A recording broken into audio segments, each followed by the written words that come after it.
Alrighty. Sorry for the late start. Welcome back to Mecha Mondays. I'm your intrepid narrator slash pilot, Fragath. And today we're reading more of Armor by John Steakley. I'm hoping I didn't use this cover already. If not, I have another one in the can. We're still a little ways from the end. It's going to be at least two more after today. Or at least one more after today. I think, yeah, it's going to be two more. But that should wrap it up, which will put us at what, like, this is part 7, 8, and then 9. 9 parts, which is longish. It's a long-ish book, but not tremendously so. Let me get in one of my little sub-bookmarks here. No, I don't need to do that. I just need to use that one. So previously on, our perspective character, Jack Crow, and Hollis and Laya have been immersing themselves in the recorded history thing that is printed on the suit's circuits, experiencing it firsthand because there's no other way they can access it apparently. They're all fairly disenfranchised with Fleet at this point because Fleet has, their propaganda has indicated that the conflict on Banshee was going just absolutely swimmingly, and unfortunately this is not the case. Certainly not during Felix's tenure there. What else? That's mostly it. Oh, we had the Laya's deep dark secret. Uh, she killed a puppy. And makes the comparison to Felix, where just keeps on going, keeps on going, keeps on going, and because it keeps on going, Felix, they all kind of hate him because he's making them seem pretty weak by comparison. Certainly Jack Crow had a bit of a meltdown, a nervous breakdown, as it were, being like, well, I was the baddest mofo around, and this Felix guy has completely upstaged me. So none of them particularly like Felix, and they're really in it at this point. They're sort of hate watching. They want Felix to die. They need the catharsis that this guy isn't immortal, and that things can't just get worse. And unfortunately, they are horribly wrong. And with that, we're going to get cracking. I am going to wind up breaking off somewhat awkwardly because it's the best gap that I could find on short notice.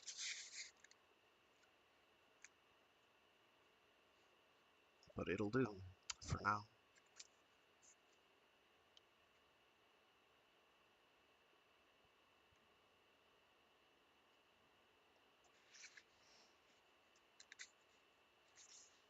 Oh, and you lost the page. Good work. Geez. Give me a sec here.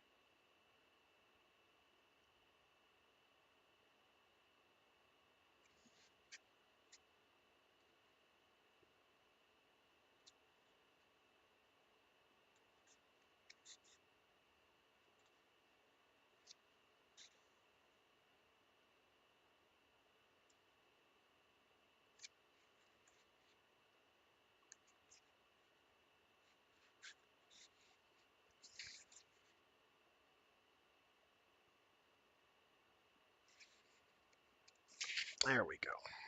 I'm pretty sure that was it.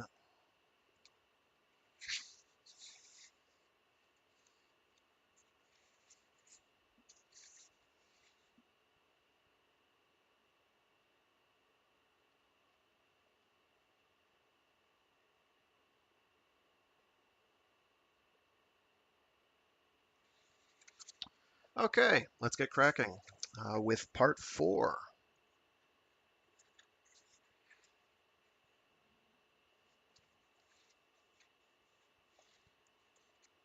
Of Armor by John Steakley.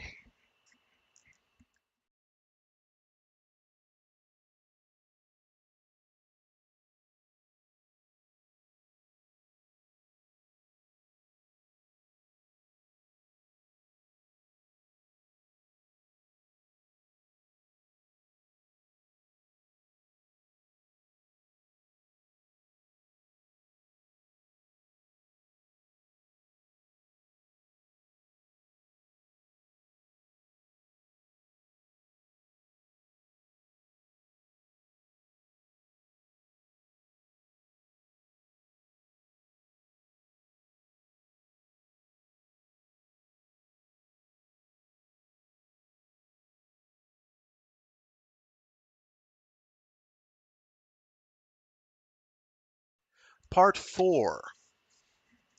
Everybody's Hero. Felix knew it wasn't going to work. He stood up slowly and stepped again to the crest of the ridge and peeked out. A quarter of a kilometer or so below him, the hourglass shape of the transit cone faded luminescently in and out of sight with the shifting gusts of banshee sand. It was an oddly dreamlike scene. He had never seen its like before. Usually the cone was invisible to the unaided eye, but today the sun had been just right, the texture and composition of the sands just right, so that the outline became intermittently visible. He admired the sweep of lines that narrowed so tightly 10 meters above the ground before swelling outward to form the skirt of the cone. A sudden gust, stronger than any so far and bearing more sand, caused, for just a moment, almost the entire shape to form. It was very pretty. Felix turned his head to see if any of the others had seen it, but they were busy at the bottom of the dune, resting or moaning or simply sitting there where they had collapsed, waiting for painers to take effect, and staring straight ahead, and fearing. Or dying, Felix amended to himself. At least 2 of the 6 are busy with that. He sighed, turned back around. The gust had receded. Only the lowest part of the skirt was visible, and even that was partially obscured by the semicircle of ants standing protectively around it and waiting. Waiting for us, he thought.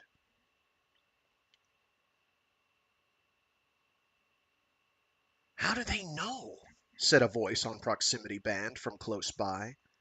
Felix turned to see Michalk had crawled up beside him.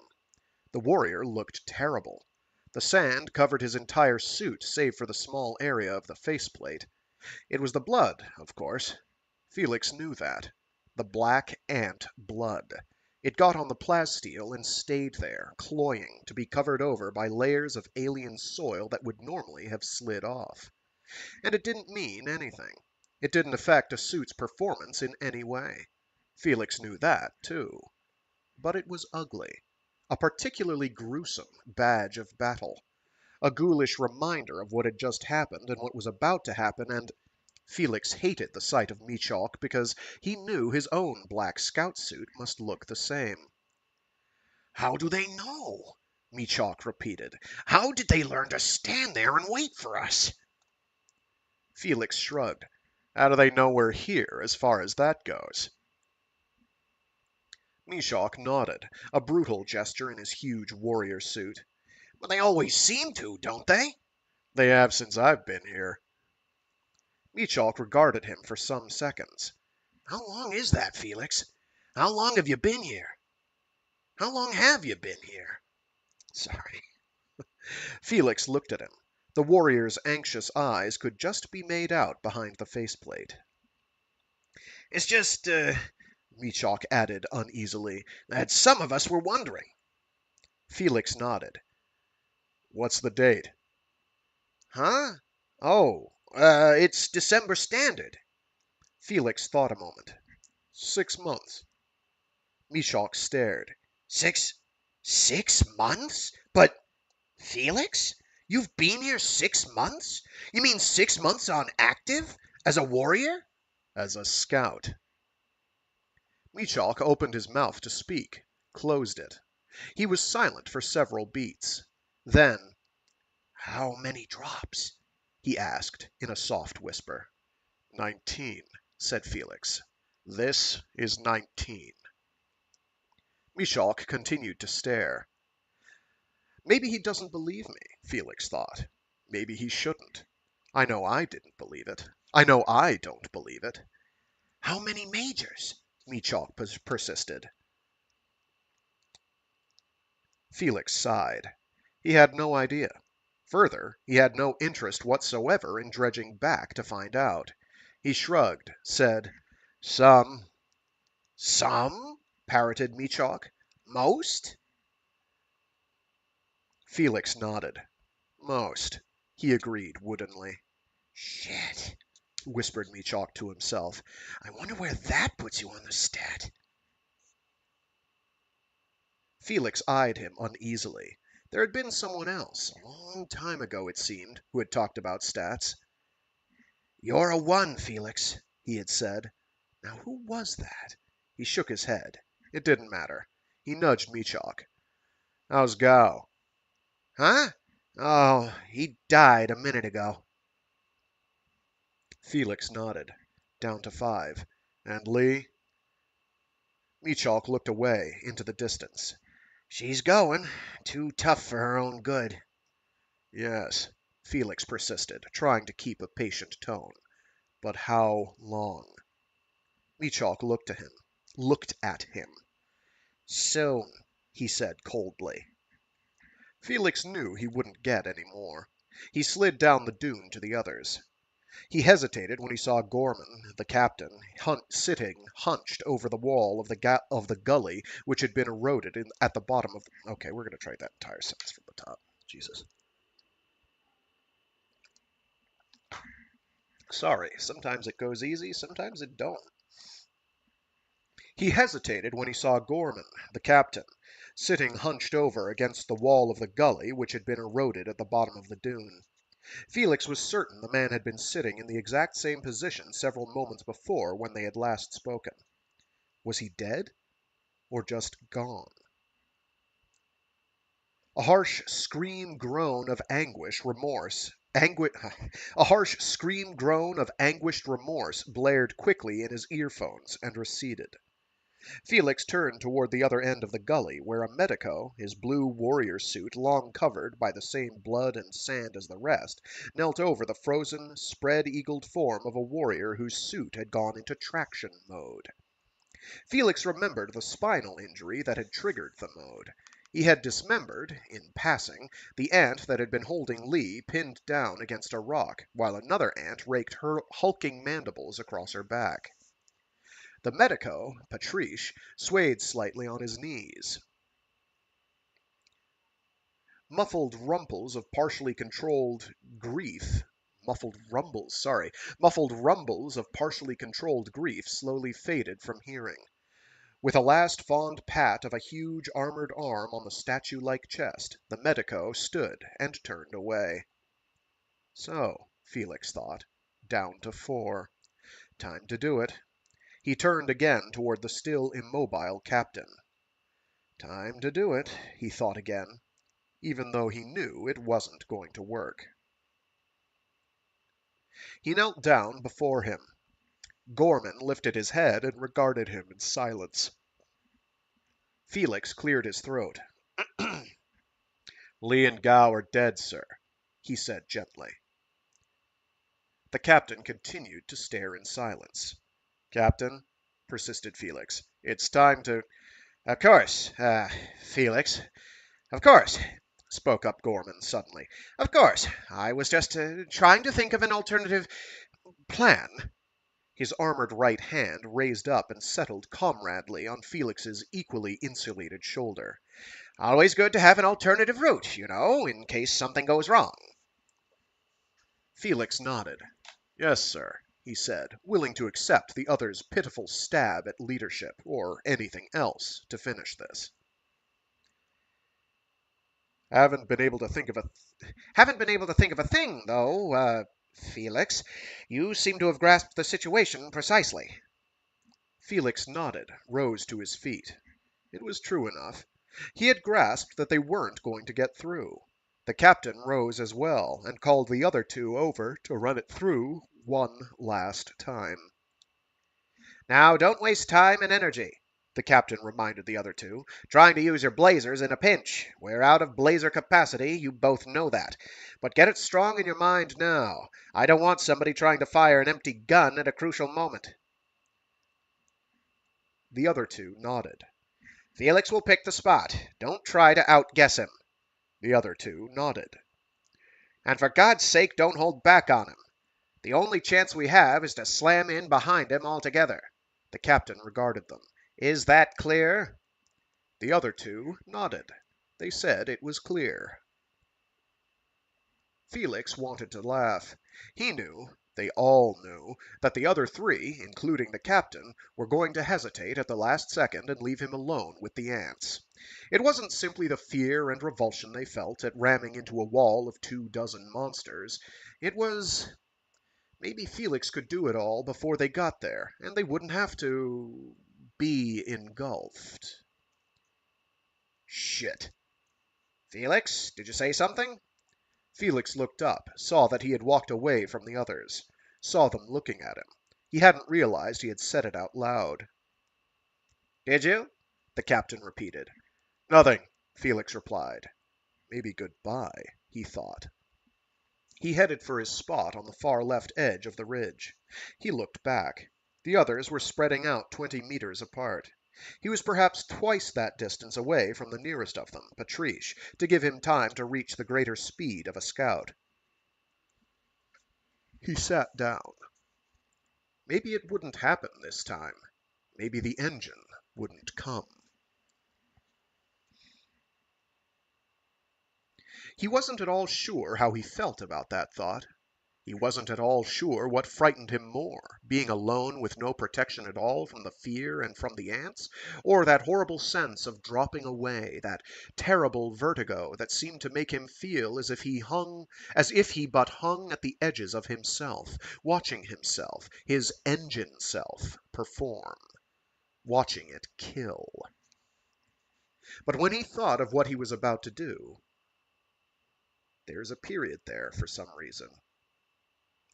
But when he thought of what he was about to do, when he pictured himself streaking down the dune toward the wall of ants waiting at the cone, guarding his only route to safety, when his mind's eye pictured the massing and gathering and lumbering together of those huge stalking zombies, their grotesque mandibles groping for him, globular eyes rotating obscenely in dry sockets as big as his head, and when he saw himself dart suddenly toward them, as he must do, and accelerate right at them, as he must do, and plow into them, as he must do, and when he knew it wasn't going to work, when he knew they weren't going to get through.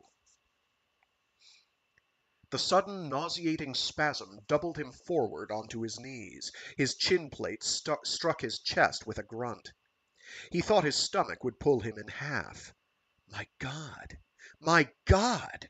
You'd think it would get easier, but every time it's even more wrenching than before. His head swam, the vertigo shifting him randomly in eddies of his own. He closed his eyes, gripped his sides with his elbows. He gasped. Felix? Sounded the captain's frightened tones. Felix! Is there something wrong? He stood up, his muscles still taut but released. Fine, replied the engine. Very well, said the captain. Felix saw him raise an arm, saw the others acknowledge the preparatory gesture.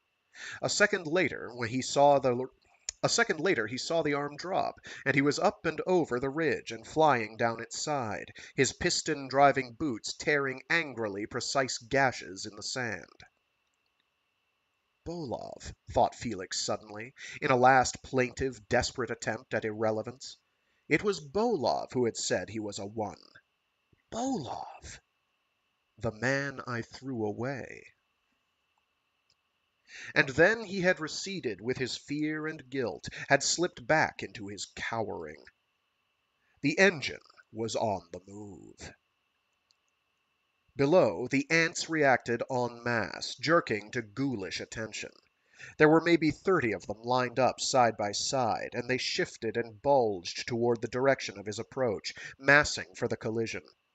The bulge flattened abruptly, however, as the other 3 were sighted as well. The ants scrambled uncertainly for a moment before flattening out their line once more into a semicircle. Every approach was guarded, covered. Thus thinned out, the barrier they formed looked deceptively vulnerable, as if it were only a line of men and not exoskeleton horrors. He brought himself to the right with a slight lean and an added burst of acceleration. He must go faster, faster, and his legs flashed beneath him.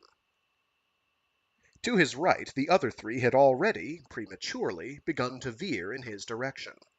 The captain was watching Felix so carefully he stumbled and almost fell. Patriche, he noticed, had already begun to slow up. Damn. Only Michalk, at the far end of their sweep, followed the plan. Head forward like a bull, he sprinted determinedly down the hill straight toward the ants. Distantly, Felix wondered if it might work after all. The engine, uncaring and unexpectant, chose that moment to dart viciously to the right in front of the others. He picked a spot to strike the mass, saw the ants swell in anticipation, accelerated harder, gritted his teeth, considered a fake back to the left, discarded the thought along with its image of tripping and sprawling into the nightmare at 100 kilometers an hour, out of control and flailing as they leapt to absorb him, pouncing. The last 50-meter stretch of slope gave away abruptly to the flatlands, jolting his stomach but adding immensely to his speed. He strained even harder. Faster, faster, he must slam into them, tear them back, and at 120 kilometers per hour, the engine did just that. At the last second, he leapt forward, wrapping his limbs into a lethal torpedo, and hurtled into the first ant. It seemed to simply disappear before his faceplate, crushed flat. Behind the first were two others leaning toward him. Not bracing or preparing, but just ants, dumb, stupid, mortal things that simply reached for him, the thing they were here to want, and wham! He was through their splintering bodies, exoskeleton disintegrating in the alien air, and he was tumbling to his left, and his legs were rolling up over his head, out of control, and the next ants rushed before him, and he struck them faceplate first, the concussion so staggering that for just an instant, he saw nothing but lights and patterns on his retinas, and wham! Wham! Wham! He crashed into the last, decelerating massively in a single second until silence and stillness for a precious half a moment. But as he jerked himself to his feet, they were already reaching for him, crowding against him, groping, their mandibles clacking and clattering against the plasteel, huge globular eyes blocking out the ugly gray sunlight with ugly black menace. He bashed the flat of his armored hand through the thorax of one, slashed sideways with his elbow against a midsection, felt the splintering twisted away underneath a massive looming mandible, gripped and jerked and tore loose a pincer wedged clinging to the waist seam. Spun again out of still more grips, felt them close up behind him, all around him now. Where the hell were they? He was still 5 meters from the edge of the cone. If they didn't back him up now, they must come now. Now!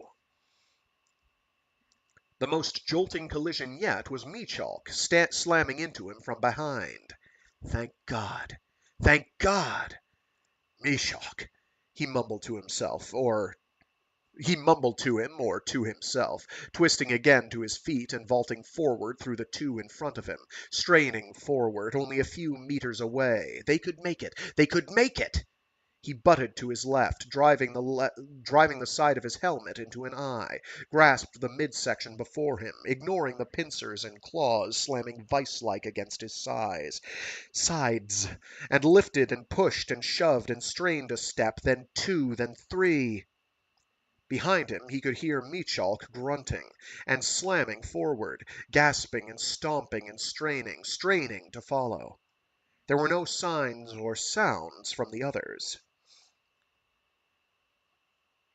He slogged forward, ignoring the brutal blows that rained against his sides, his head, ignoring the clutching, clasping pincers, ignoring the looming globular spheres rolling monstrously before his eyes. Another step. Another. He strained and heaved and struck out and butted again and stomped sideways against a trunk-like, hoof-like leg thrust upward at him, drawing him off balance. Another step. "Felix! Felix!" screamed. Who? Patriche? The captain? "Felix!" sounded again, very close, and then cut off, muffled by ants and fear, and, lastly, horribly, by that most horrible whoomph of air escaping a bursting, peeling, armored suit. He twisted again, stomped again, strained some more, and whipped about, breaking grips, another step, clouting at last, the pincer scraping his faceplate, growling and thrashing forward. The air filled suddenly with dust, a gusting blast of poisonous bile, whipping the sand about him, and the cone was there, a step away at most. It shimmered briefly through the tangled, clutching, exoskeleton jungle. It was there. There! He could spin some more, or wait! He could spin all the way around and drive backward with the leverage. There were only these three holding him, the other ants reaching awkwardly and without purchase in their haste. He spun completely about, ripping loose at least two grips. He dug his heels into the sand. He screamed. Michalk. Pieces of Michalk were strewn, stretched, entangled in the ants that had torn his suit open, ripped it open to their mandibles and pincers. They had blown him open into them. His eyes had exploded outward through his faceplate. His skin had fast frozen like burned tar. Screaming again, Felix vaulted backward into the transit cone, dragging two ants with him. Blinding transit light. Then darkness. Then the patterned heaving, but a shaking, shimmering too, a shuddering as though his suit wanted to explode, and the colt bright lights of the drop bay appeared overhead. He started to reach out for, and slammed again to the metal floor. The ants! The ants were still on him. They had stayed on him, and they were crazy! The beam, the ship, that they were is repeated twice, by the way. I didn't flub that. The beam, the ship, the transit, something had driven them wild. They shook in mad, impossibly rapid convulsions, palpitating, vibrating into a blur. They were dead. They had to be. But they still held him. They were still clamped to him with pincers and claws, and as they churned and convulsed, they slammed him against them, and between them, and up and down against the floor. The pain seared through him as his body rocked between them. He felt muscles tear, felt his shoulder socket quake and throb and burst loose, felt his leg being twisted, thrown, snapping against his shoulder blades. His suit relented at last, popping outward into traction mode. But still the ants held, and still they shook him in their spastic frenzy, and still the pain grew, and he was frozen into the mode, unable to fight back or crawl away. White-faced techs appeared over him. "Get them, goddammit!" he screamed. "Get them!" And one of them held out a tentative gloved hand toward one of the ants to pull it away, but the massive corpse vibrated so it was impossible to grasp. The pain was swelling, breaking over his eyes, rushing to the top of his head, slamming into his forebrain. "Get them off!" he screamed again. And then, as one, the ants stopped, turned off, run dry, still, dead. He was no longer churning. He opened his eyes, not remembering when he had closed them. The tech was leaning over him, hands braced on knees, and saying something about the medicos and the ants being dead and not to worry, just lie there. He closed his eyes again, the pain thrusting him down into the cool darkness. He fainted, his teeth still gritted tight, his last thought, never again. Never, ever again.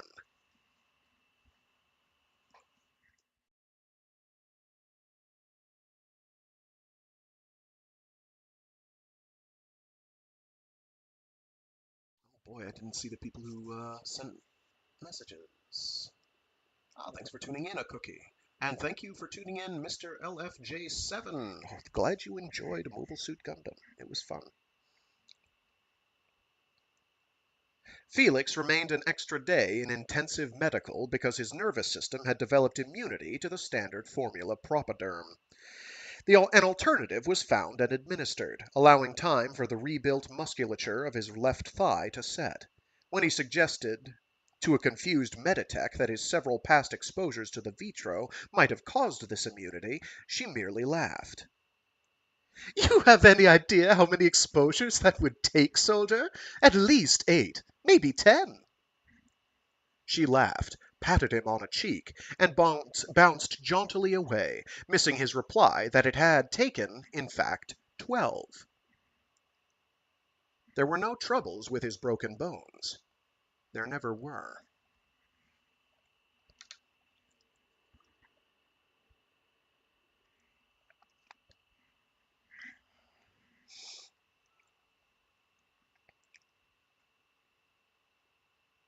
He rode to debriefing in the barrel, newly installed aboard the Terra. It was his first trip down the tubes. He hated it. It was not that he didn't appreciate the idea behind it. It did cut down the traffic of stretchers in the corridors. But when they strapped him into his conveyor pod, it reminded him of the worst of the nightmares about the suit. The Meditech awaiting him at Intelligence Station had been feuding with the Steno before he got there. Felix provided more fuel.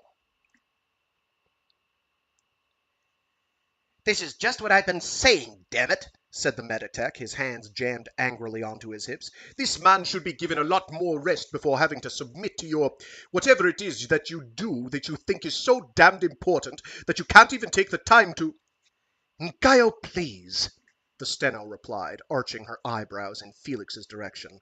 "Can't we finish this at some other time?"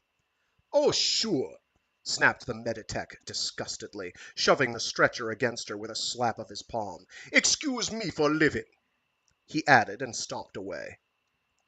Felix, still strapped in, could only refuse to excuse him for now. The Steno was apologetic, profusely, offhandedly.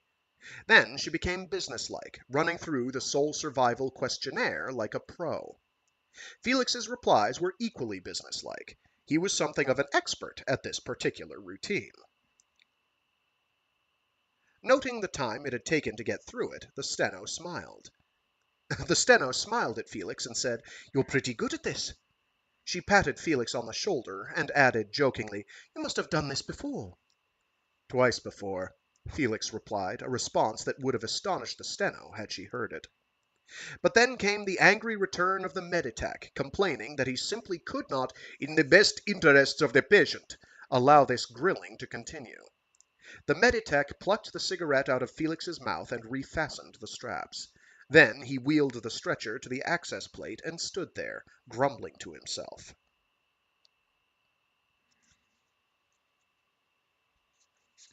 "Ngaio?"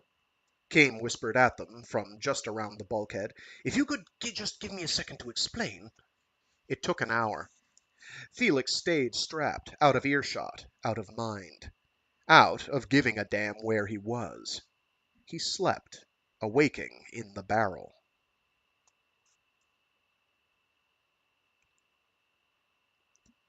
When Felix told them he wasn't dropping again, they sent for a fresh-faced, rather handsome young psychotech who managed to destroy his own credibility with a single, breathtaking observation.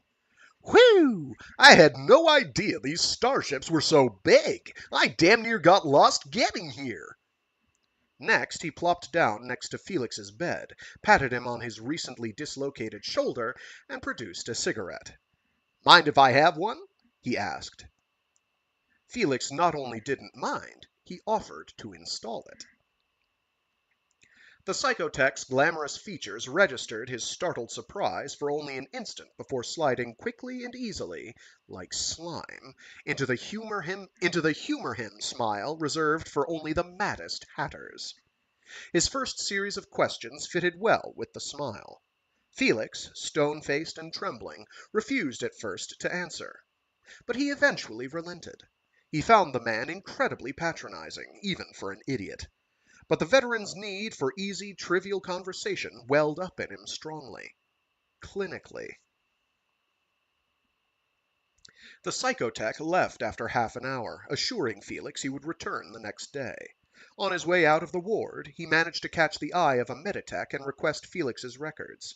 The meditech seemed astonished that the shrink hadn't had them all along. The psychotech clapped her on the shoulder and said that he never looked at the records first. "I look at the man," he added. "He is an individual, not simply a number." Felix couldn't stop laughing for several minutes. Later that night, he awoke and laughed some more.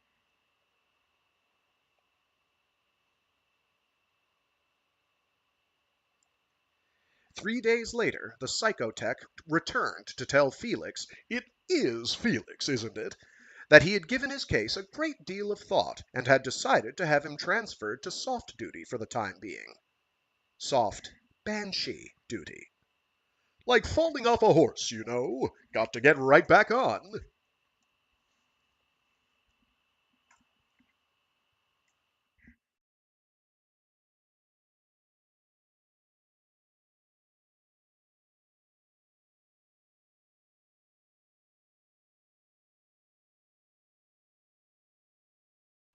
That night Felix was told to return to his squad bay.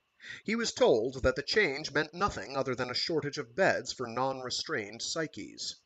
Felix accepted the lie for what it was. The next morning his screen beeped him awake from the foot of his bed to inform him that he had been transferred to auxiliary duty as part of a squad due to drop the next day with Admiralty staff. He was further informed that failure to report would result in charges being preferred against him for dereliction of something or other. Felix slept the rest of the day and most of the next night. He awoke only once. He lay in his bed, staring at the overhead and smoking for almost 2 hours. He spoke once, just before rolling over and going back to sleep. "And do what?" he said to the shadows on all sides.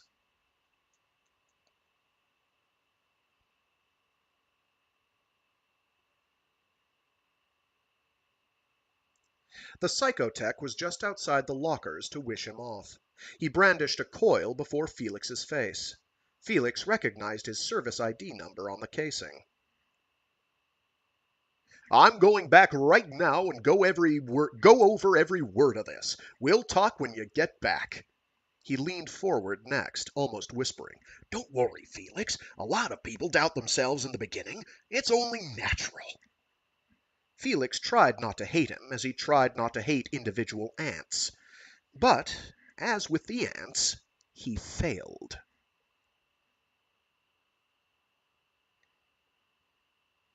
In the drop bay, surrounded by aides, staff, and, to his astonishment, members of the press corps, Felix met Nathan Kent. It was to be his first drop. Kent asked Felix if he had dropped before. Felix said that he had. It was morning on Banshee. The sun sat low on the horizon, shimmering sickly green through the foul atmosphere, making long shadows and heat for the ant coming up the dune to kill him. Felix stood alone atop the dune, a bluntly jagged mass of coarse and crusting sand, and regarded the lumbering monster. It was clumsy, even for an ant. Clumsy and slow and ridiculous. It was, of course, the cold. He turned and glanced toward the hated sun. It would be ant weather in a very short while. Less than an hour, perhaps. He returned his attention to the ant, slogging determinedly. His examination was born of an oddly surreal detachment macabrely imbued with great attention to detail. Such as, how far away at that instant was the ant from being close enough to kill him? He figured 30 meters. Now 29. 28. How fast was it coming to kill him? Not very. The cold, still. 25. How soon would it be there to kill him? Soon. A minute, maybe. Still 25 meters, he noted, as the ant stumbled against the slope. How much difference was that morning sunshine making? An interesting question there, Felix decided.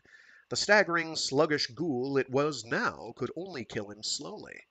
The skittering, lunging ghoul it would become, on the other hand, could kill him less slowly.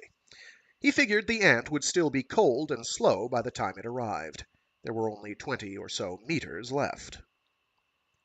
And how, while he was at it, would the ant go about killing him? Another interesting question. Fascinating. Would it, for example, simply stomp to the crest of the dune and hammer him to death by, say, bashing his faceplate into his forehead? Probably, Felix thought, at 18 meters. Or maybe it would just reach up and clamp onto his knees and drag him down where it could crush him to death by wedging the razor-sharp edges of its pincers into the seams of his suit. Might do that. Might do both. Hammer now and tongs later. 10 meters. The ant had reached the last and steepest section and begun to heave ponderously up the pockmarked slope. It tripped. Both globular eyes rolled upward, the spinal shaft arched stiffly, the great skull head tilted forward, and it fell. It fell straight back, in slow motion, like a huge tree. It slammed back first with a dull thud, sending a great sheet of sand splashing into the air. As it hit, the ant began twirling its claws for balance. Felix shook his head. "Dumb jerk," he muttered. "Now you've got 25 meters to go again." He smiled, for some reason, caught himself at it, stopped. He sighed deeply. He knew what was wrong. He didn't believe. Still, after 6 months and 20 drops, after uncounted injuries and countless horrors, after all the killing of the ants before him and the people around him, after all the pain, all the terror, still he could not fully believe it. He looked away from the ant and scanned the horizon. Endless dunes. Some were smooth, but most were stiffly crusted, with jagged edges and harsh, crumbling bluffs, victims and creations of the searing, erosive winds that could pack and jam even the largest of them together in a single day before blasting them flat in the span of another. Felix never recognized any place on Banshee, however often he might be dropped in a given area. There were always new dunes, new ridges, new mesas to be found. Even the damned sand could change. The geotechs had catalogued something like 2,000 different grain patterns. And with the different colors and textures and formations of each, nothing ever seemed truly familiar. So he never knew what footing to expect. Once, fleeing wildly and alone, he had leapt from atop one firm ridge. Oh my gosh. He had leapt from atop one firm ridge and sunk out of sight into the next. It had taken him a long time to dig his way out. They had almost had him that time. Another time, fleeing again, alone again, he had come upon a wall of sand as smooth and strong as plastiform. His powered armored fingers had only just barely managed to carve the toe holds he needed to scale it. They had almost had him that time, too. A kilometer to the west was a sea glowing a rich, innocent blue between two towering ridges. The beauty of it offended him, for it held no water as man knew it. It wouldn't even freeze. Too much acid. Even the ants avoided it, the reason for dropping here. Felix glanced down to see the ant managing, at last, to stand erect once more. It began, without hesitation, to clamber toward him once again. He watched it take a few lumbering steps. He couldn't be sure. It might be only his imagination, but it seemed more agile than before. The sun had barely moved. It couldn't be warm enough yet. Still, it could happen very quickly, and there was never any warning. More than once he had been surprised by sleepwalking ants which began needing 30 seconds to take as many steps, but were suddenly, 2 seconds later, 10 steps closer and on him and raking at his faceplate. But this one, he decided after a moment, wasn't ready for that yet. Not quite done. What he ought to do, he knew, was change dunes. Pick one with a shaded approach that would keep the ant cool while it climbed. The ant wouldn't notice. Or care. It would simply come at him, directly at him, through sun or shadows or blazer fire. So Felix should move. But he didn't. He just stood there where he was and watched the ant. It was this sight, this creature, that he found hardest to believe. So damn big, half again as tall as a suited man, and incredibly strong, incredibly resolute, incredibly hard to kill. And it must be killed. There was no other way to stop it. It didn't care about fear. It didn't care about pain. It didn't care about death. It didn't care about anything but killing people. But you really care about that, don't you? Felix thought. You love that. Below him, the ant tripped again, this time on its own footpad. It fell forward against the slope, driving its claws into the sand almost to the shoulder joints. It struggled a bit, trying to pull itself out, but only shoved the mandibles deeper. For a moment it paused, staring at the holes it had made. It didn't seem to know what to do. Then it began to rock violently back and forth. Felix snorted disgustedly. It was about the worst thing it could have tried. "But it'll work anyway, won't it, ant?" he asked. "Because you're so fucking strong." Felix smiled bitterly, without pleasure. Too dumb to get out of the shade, but oh, so strong, and so eager to get me, somehow. Anyhow, that was another thing about them. Ants didn't care what it took to kill people. Bashing them to death, burning them with blasters, peeling them piece by frozen piece from their armor, they didn't care how. Ants would kill other ants to kill people. They would kill themselves to do it. And they didn't care how long it took, either. This ant would climb this slope as long as Felix stood atop it.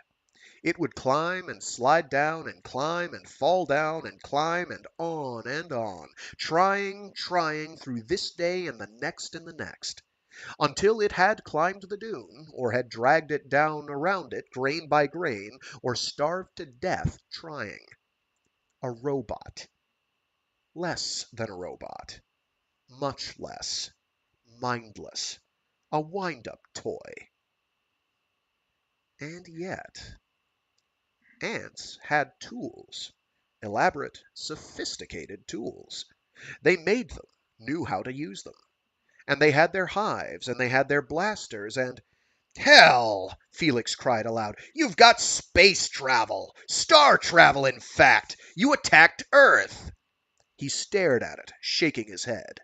"Damn you, anyway!" he groaned, impulsively kicking the sand at his feet. A small shower cascaded about the ant. A small patch struck one of the eyes and stuck there. The ant had managed to work free one of its claws. It used the curved edge to scrape the sand from its eyeball. It made a harsh, rasping sound. Felix shuddered and turned away. Command frequency sputtered. "Felix?" asked a voice he recognized as Colonel... what? Shern? "This is Felix," he replied. "Felix, this is Shern. Have you still got that ant?" "Killing him now," he replied with relief, reaching for his rifle at last.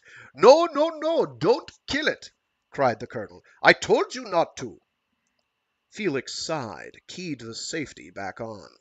"So you did, Colonel, but I thought that since you're—" "Don't think, Felix. I'll tell you when." Felix counted to 10. "Felix?" "Yes, Colonel." "You didn't kill it, did you?" "No, Colonel." "Still got it, then?" "Colonel, there's no third way." Yes, of course. All right, Felix, I'll have you on my hollows now. We'll be there shortly." There was a pause. Felix, I want that ant. I want you to have it, Colonel, he replied flatly, keying off the frequency with a vicious snap of his chin, and turning to... The ant struck him so hard it unhinged his senses. He was unaware of the blazer flying from his grasp, unaware of spinning through the air, unaware of falling. Only when he slammed to the hard floor of the gully behind the dune, some 15 meters below his perch, did he react. In agony. He put a gloved hand to the back of his neck. He had landed there. A concussion that would have killed an unsuited man instantly, and which should have broken his neck, but hadn't. Why am I still alive? He had time to wonder before the shadow loomed over him, and there was no time for anything but the struggle, and maybe no time even for that, for all was cloudy and indistinct, the ant hazy before him, but moving so quickly, hammering at him, smashing at his chest and faceplate, but he couldn't seem to move so quickly as he should, as if he were in a thick mist that held him but freed the ant to rake and pummel him from side to side. My God! My God! And then, suddenly, his eyes snapped into focus upon the coarse fibers of the ant's midsection, swinging before him, and the claws smacking down vice-like onto his upper arms, and the pincers. The pincers! One of the pincers was already into the waist seam, its curved, scimitar-sharp edge slipping into the narrow slot and sawing machine-like back and forth within it. The image froze him. The image, this image, of death. Of death, damn it! Seconds, moments away. The seam wedged through and splitting, and him, Felix, all of him, his thoughts and memories and bones and intestines spewing out the tiny hole, pulsing, crushed, stone-frozen blood jutting. No! No! He shouted in a disgusted, furious refusal. No! And he erupted. He had no purchase, no leverage, no position. The ant had all of those, leaning over and down upon him, claws and pincers wedging and tearing. But he had fear. He had that. Felix erupted with that. He shook and warped back and forth. He vibrated and wrenched. Up and down and back and forth, none of it enough by itself, but none of it alone. He dragged one leg loose, got a knee up, got an armored boot planted firmly. He lifted up off the sand, bringing the ant with him, and slammed back down against it. The concussion tore one of the claws free of its grip. It tore the pincer clutching his waist seam off at the joint. Felix used his free arm to hammer at the ant's skull again and again and again and again, and then he was free from it and backing away, chest heaving. The ant stood erect too, coming at him again. But free now and ready, he stepped inside of the arc of the side-swiping claws and pounded upward into the thorax with 3 rocketing forearms in a row. The ant staggered straight back and fell full length into the sand. All right, Felix thought, stepping forward to drive his boot into the brain case with a single hurtling "Felix!" shouted Schön from the far end of the gully. "What the hell do you think you're doing?" He spun around toward her furiously. Oh, it's a woman, okay. His chest still heaving. "What the hell does it look like?" he demanded. There were 2 warriors with her, as well as someone wearing one of those all-size pea suits. One of the warriors, he noticed, was holding his blaze rifle. "I told you not to kill that ant," she said angrily.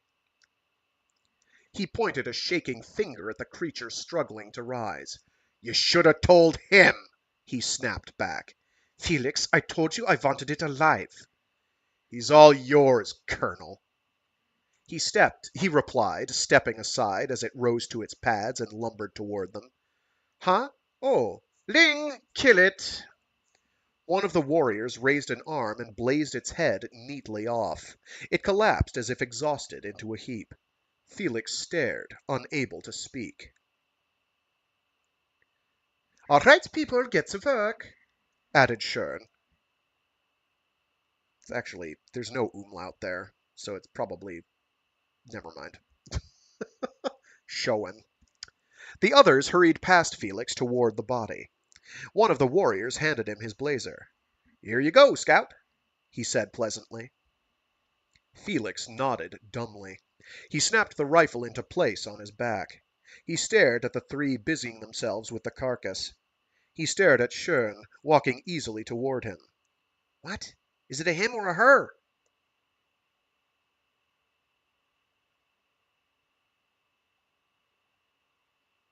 Huh?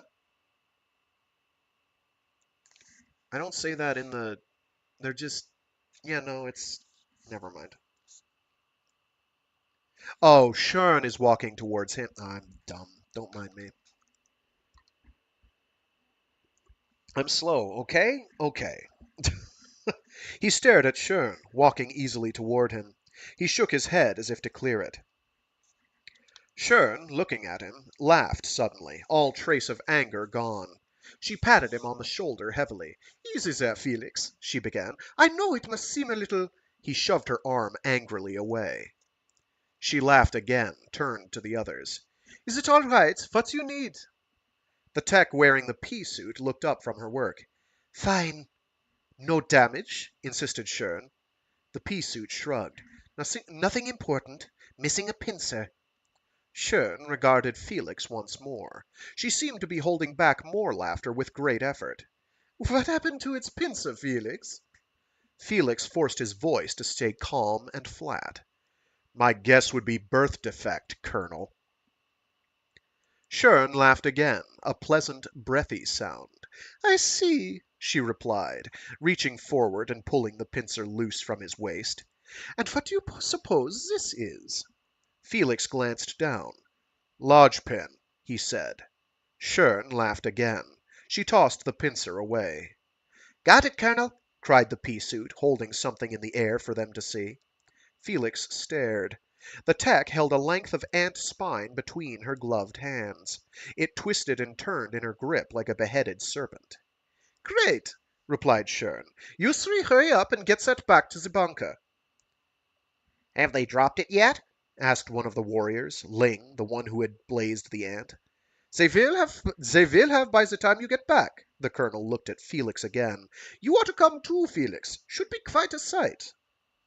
Felix only stared at her. She laughed again. "Colonel, aren't you coming?" called the tech. "No, you three go ahead. I'll stay here with our scout." She waved them off. "Felix, you really don't know what's going on here, do you?" "No." "You usually sleep during briefings, do you?" "You usually sleep during briefings, do you?" Felix took a deep breath. "What briefings were those, Colonel?" "Don't tell me you haven't been briefed, Felix." "Very well." "Must have been 10 briefings on this job. There were 2 on the bunker alone." Imagine that. She looked at him. "Felix, they wouldn't have dropped you without a briefing." Of course not. "That would be insane." True. "They'd never do it." Never. Now she stared at him. "Are you telling me? But why? Why would they do that?" He shrugged. Why not? She wanted more. Under her repeated urging, Felix gave it to her. He told her, without detail, of how he had been both assigned and dropped within 24 hours. No briefing, no explanation, no option. Schön found it incredible. Felix shrugged again. "Welcome to Banshee." Schön stared at him. "But, Felix, I've never heard of such a—" "Hold it a second," she said suddenly, cocking her head. For the next few moments she was silent, conversing, no doubt, on a frequency he didn't receive with brass he didn't know. She broke off at last. "Come on, Felix, I've got to get back to the bunker. They've got another snip for us." "Snip?" "Spinal section. Come on, She hesitated. Felix pointed across the dunes. "That way." "Of course," she muttered. They set off for the original transit area with Felix in the lead. It took longer than it should have for Schön to... Okay. It took longer than it should have, for Schön kept stopping and looking around her. Felix studied her carefully each time she did this, furiously hoping for some sign of purpose. For any sign of any kind that would tell him that she was not what she appeared to be. A tourist. After several stops and much rubbernecking, he gave up. She was Lieutenant Colonel Schön, his boss, and a rookie. She had never been on Banshee before. The realization chilled him. Halfway there, she stopped abruptly, said, "Damn it!" He stopped beside her and waited, not at all sure he wanted to know. She looked at him and shook her head. "Damn it!" she said again. "They've dropped it already." He took a chance. Dropped what? "The bunker, of course." Felix sighed. Of course. "You don't know about that either?" No. She stared at him, gloved hands on armored hips. "Felix, what are you doing on this job? Why are you here?" "Therapy," he said, remembering the psychotech. "Come again?" "I don't know, Colonel. I really don't. Tell me about the bunker." They started walking again, side by side, up the long sloping edge of a dune. When they reached the top, Schön pointed a heavy armored arm and said, "That's the bunker. Quite a sight, isn't it?" Less than a quarter of a kilometer away, on the broad, flat beach beside the poisoned sea where he had first dropped, where before there had been nothing but flat sand and nervous warriors, was a building. Felix stopped dead still when he saw it. It was indeed quite a sight. Felix shook his head. A building. A man-made building. On Banshee. It's huge," he breathed, half to himself. Beside him, Schön laughed. 10 meters high, 20 meters deep, 20 meters wide. It's got walls 3 meters deep and 3 stories. It could house our mere 250 warriors and scouts. House? What do you mean, house? She laughed again. "It's got pressure integrity, Felix. You could go inside that thing and take off your suit and grab a meal and a shower. And a shower. What do you think?" Felix looked at her. He decided not to say what he thought. Instead, he asked, "Why?" Something in the measure of his appalled disgust leaked through to her. She studied him for a moment uncertainly. Then she told him what he should have been told before, what the drop was all about. "Felix, we're here to count ants." When he said nothing to this, she added quickly, "Of course, there's more to it than that." But there wasn't, he saw after a while. There wasn't. She only thought there was. She and Fleet and the rest of the fools running the war. Surprisingly, he had already had a few clues. They had dropped him along with 3 other scouts and some 30 other warriors that morning at dawn with instructions to head due east and look for what had come to be called a dorm. Felix had known about dorms. He had known about them for a long time now, ever since they had thought of them as supply dumps for the ants. And when he had, with the others, stepped over that last dune and seen that low, squat structure sitting innocently in the sand, the full measure of that nightmare, that first nightmare, had come back to him. Of dropping that very first time in those rows and rows of scurrying, jamming ants, and firing blindly in terror at everything and anything until his blazer had overheated and his mind had overamped. When it had all been over, in seconds, he alone had survived. "I am A-Team," he had said to himself. There had been no one else to say it to. And that had been only the beginning. After that had come the knuckle, and forest, and Bolov, and other things that dorms, the mere sight or thought of them, always brought back to him. And he had reached for his blaze bombs, as always, not wanting to remember or consider or anything else, just wanting to destroy this one as he had destroyed all others he had seen since. to destroy it quickly and move on and nothing else. Just not remember. But the captain that morning had stopped him. "We don't want it blown," he had said to Felix and to everyone else there. "Is that clear? We want it intact." Felix had looked at the captain as he had looked at Schurn and asked, "Why?" And now he was finding out. Or at least he was getting an answer of sorts. To count ants. Specifically, to count the ants in a dorm. Fleet had learned that ants came in two packages: hives and dorms.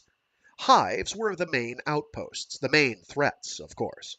It was from the hives that the ants directed their assaults on the humans, both on Banshee herself and in space. The hives were the main targets. But the dorms were important too. They did, in fact, serve as supply dumps of sorts. Supply dumps of ants. Thousands and thousands of ant eggs or larvae or whatever was used were stored in these dorms throughout Banshee. They operated as support for hives, or, rarely, alone. What Fleet wanted to know now was their capacity for support. Their exact capacity. How many ants could be built before the supply would run out? That was the reason for the bunker. "There are no other ant outposts in this area," explained Schurn as they worked their way toward the activity. "Our job is to sit tight and wait for the ants to attack the bunker. Then we kill them and count them." "They'll keep coming." "Of course they will. And we'll get that bunch too. And the next and the next. But how long can they keep coming alone? There's nothing around here to help them. Sooner or later they are bound to start feeling the pressure, either in numbers or in quality." Felix nodded, seeing it. "That's why you want samples of the spinal cord." "Exactly, Felix. Very good. We know the normal standards. When shoddy work starts showing up, we'll have a good idea how much they can take. So it's not just to count ants, it's to find out how they build them so damn quickly." They had reached the last of the dunes. They started across the edge of the beach, circling toward the sea to avoid the construction. A huge machine surrounded by a dozen workers wearing bright orange pea suits was being set up along the perimeter. "Watch this," said Schurn with some satisfaction. Felix obeyed, stopping beside her, ready to accept anything by now. The machine started up with a horrendous roar and a huge cloud of sand. Almost at once the cloud began to settle. From atop the machine, which was now rolling slowly forward on huge treads, a nozzle had appeared. It was spraying some clear substance into the atmosphere that seemed to cause the dust to coalesce. Soon the cloud of sand was all but gone. "Siliconite 18," Schurn explained. "A sand clotter. It keeps the dust out of the air and makes certain the foundation of the bunker is firm enough to hold it." Felix nodded, barely listening, entranced by the incredible sight before him. From the back of the machine a wall was appearing. It was like some bizarre magician's trick, an optical illusion. The front of the machine sucked in the sand. The back of it emitted that same sand in the form of a 5-meter tall, perfectly smooth wall. Schurn chuckled beside him. "Can't have a fort without a wall, can you?" Felix looked at her. She pointed an armored arm. "The wall will go all the way around the fort in a square, protecting all three sides not covered by the sea. We have blazer cannon mounted on top with crossfire covering a killing area of 1,000,000 square meters. Something, huh?" But what was he thinking? What he was thinking, what he had been thinking all along, through all of her explanations and enthusiasm, was that none of this had really answered his question. None of it really told him why. He shook himself suddenly, angrily. Why should it, damn it? Why this time instead of any other time? What was the matter with him? The why of it made no more difference than the insanity. This was Banshee. He shook himself again. Banshee! Remember it. "Felix, is there something wrong?" He looked at her. No, she wasn't satisfied. Something on your mind? What do you mean? Is there something about all of this you don't like? If there is, tell me. I really want to hear your opinion. Why? She turned away from him. She seemed embarrassed. I saw what you did with that ant. She turned back to him quickly. Oh, just the last part of it. You were free before we had a chance to do anything. Really? He shrugged. I believe you. Do you really? He stared at her. Of course. Good. I'm glad. Because, well, he didn't want to hear this. He didn't want to hear any of it. He said something about her being expected inside. Oh, she said, rebuffed. Right. And the two of them continued on to the bunker in silence.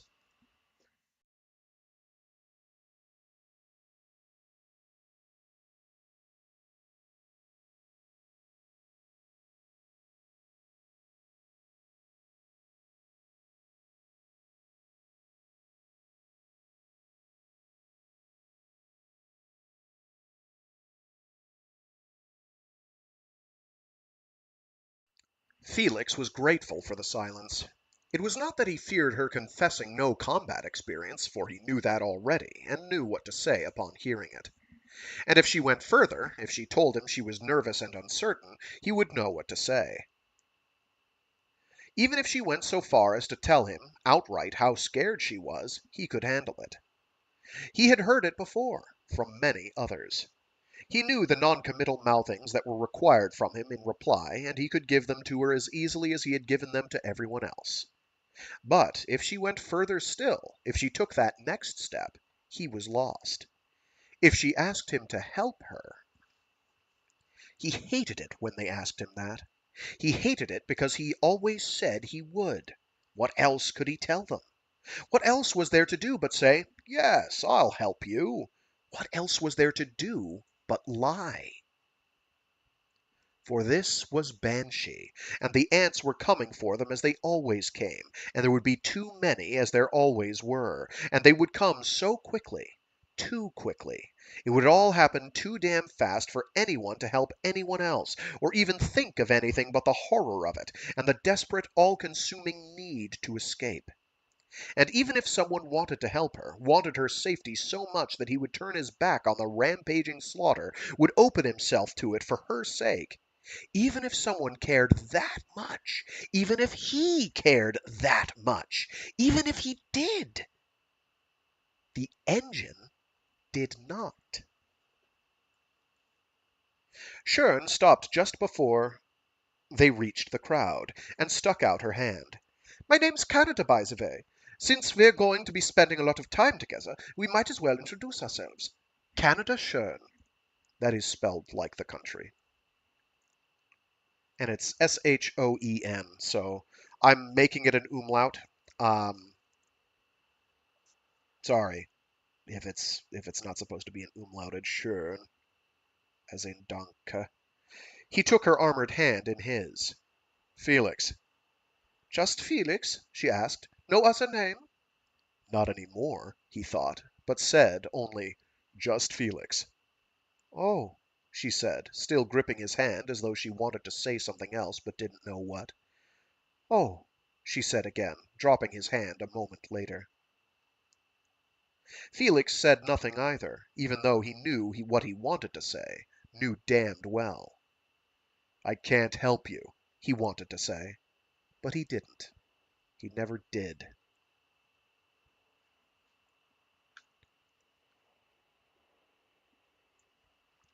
Everyone seemed to know Schön, many by her first name. Dozens of voices called out to her when they arrived in front of the bunker.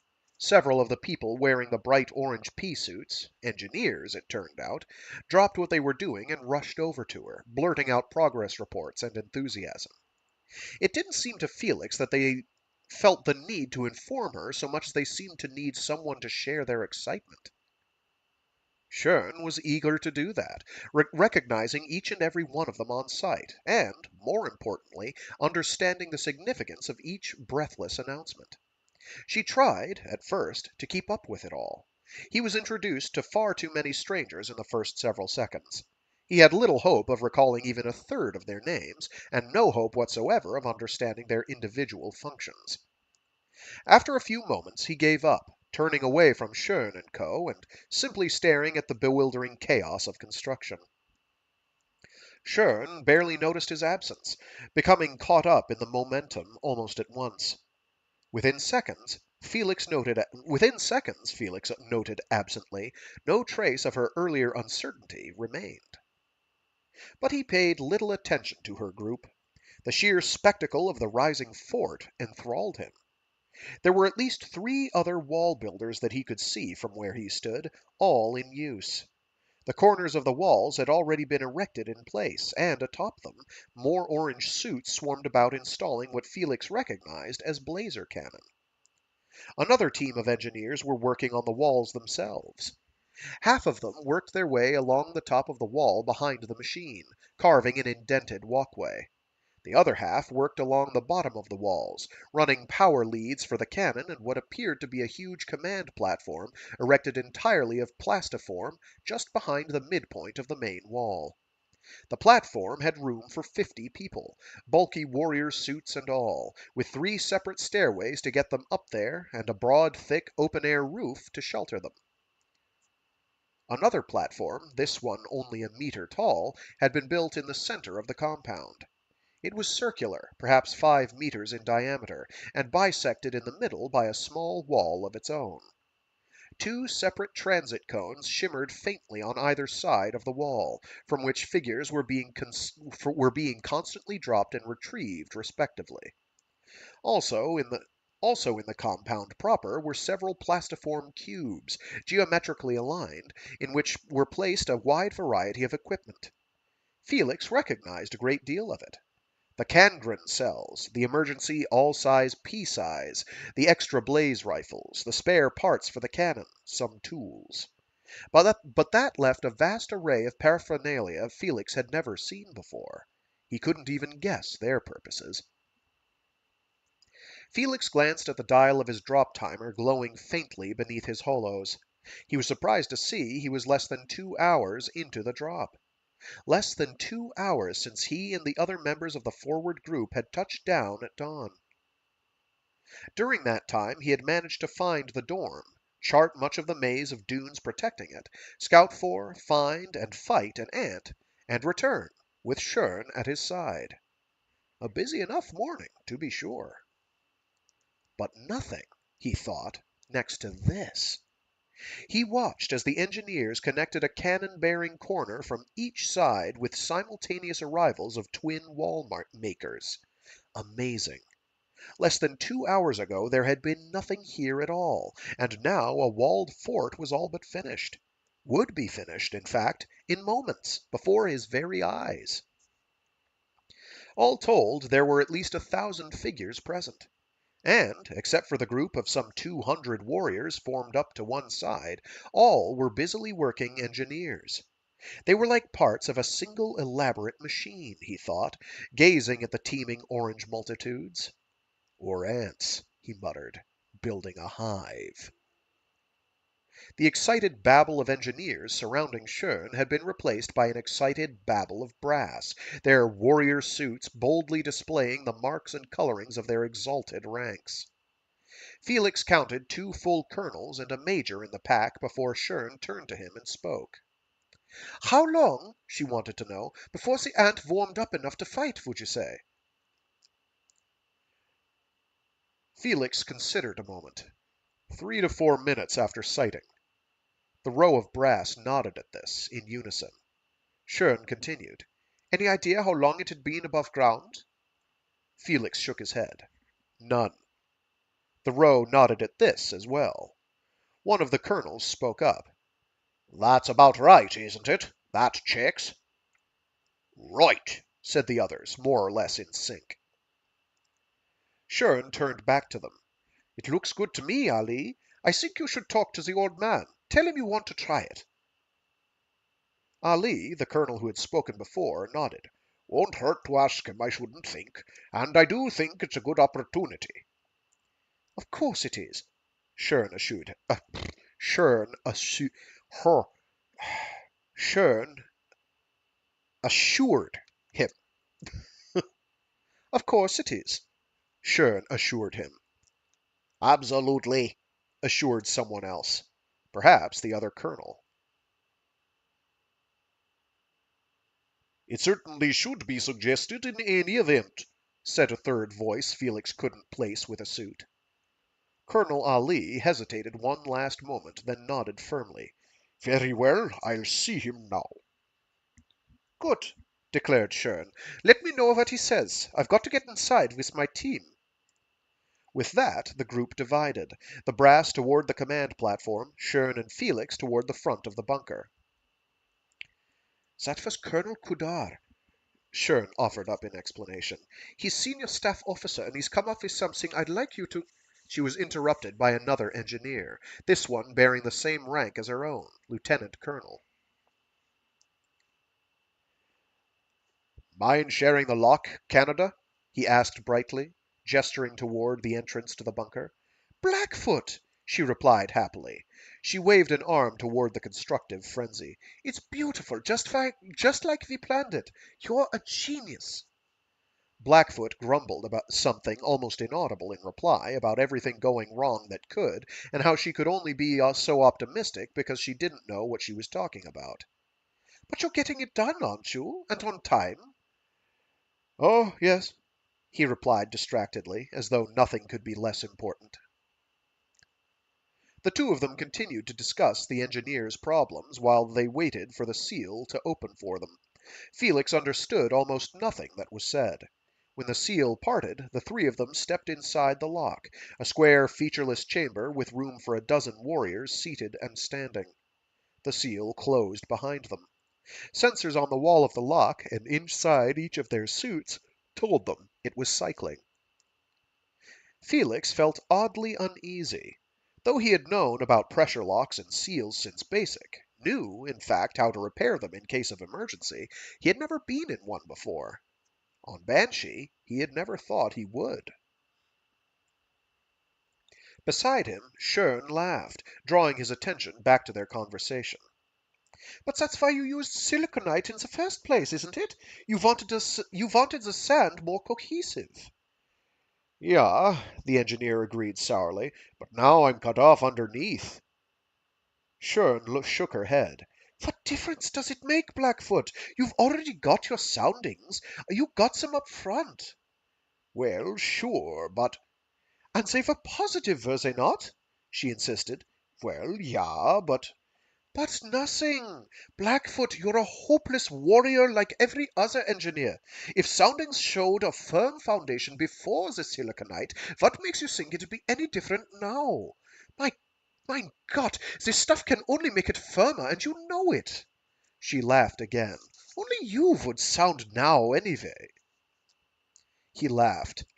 Maybe you're right. Still, I wish I hadn't used the 18. Maybe 15. Then I'd be able to get at least an echo reading of the formations. But this damn 18 cuts off everything we... The opening of the inner seal interrupted the engineer.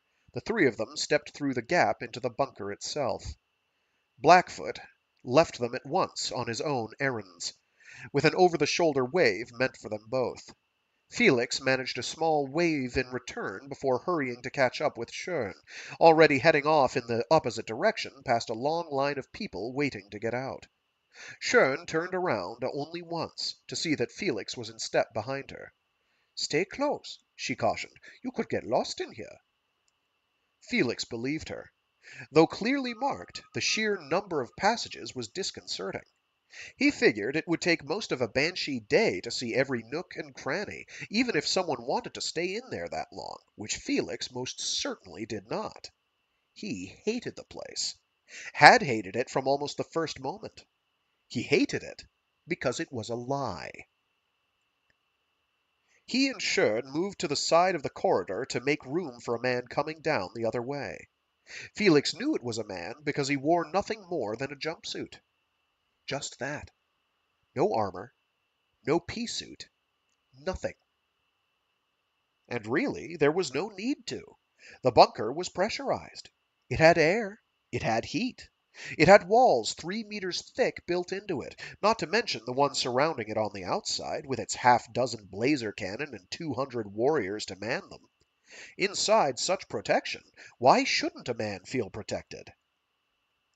Why shouldn't he feel safe? Just because this is Banshee, he told himself angrily, is not enough. The bunker exists, after all. It's here and strong, and there is nothing careless about using it. There is no reason at all to feel something will happen the instant the suit pops open. Popping it open is no signal. It will not bring ants. I will not die. Just because this is Banshee is not enough. But, of course, it was. For him, for Felix, it was. Each new sight of an unsuited person chilled something deep within him, and he couldn't avoid the sense of the lie, nearby and malevolent and poised. He searched his mind for a specific cause for the fear, but found none. Yet the dread remained, a swirling caress of paranoia and suspicion. He felt lured. Schön led them, at last, to their destination, a door without a handle marked simply Ant Lab, at the end of a short hallway. Past this was a small alcove bearing jumpsuits and armor brackets on opposite walls. Without hesitation, she picked a set of brackets between two pea suits and backed snugly into it. Felix paused long and hard before picking brackets of his own and stepping between them. As he lifted his arms from his sides and slipped into place, he discovered that he was panting like a small, panicked animal. For just a moment, he didn't think he would be able to do it. He took a deep breath. He made one more irrational sweep of the tiny chamber for danger. He decided to go ahead and do it. And suddenly he had. He stood naked in front of the suit, wild-eyed and taut and expectant. Nothing happened. Nothing at all. Except for Schön shrugging into a jumpsuit beside him and his suit hanging on the wall behind him, he was alone. No ants. "Are you all right?" Schön asked. "Fine," he replied shortly, grabbing a jumpsuit and putting it on. "Fine." The lab was huge, several times larger than necessary. Only one corner was lit, giving the impression of a vast cavern. There were three techs in the corner of light. Two of them bent over the single table, the third examining a row of dials on the wall. They turned at the sound of approach. "Welcome to our little store, Felix," said Schön. "Let me introduce you to everybody. First says—" "Is this him?" blurted the nearest one suddenly, a thin young man with bright red hair. He stepped up to Felix and offered his hand. "You're Felix? Nice job. My name's Gavin, and I sure want you to know I think a lot of what you do."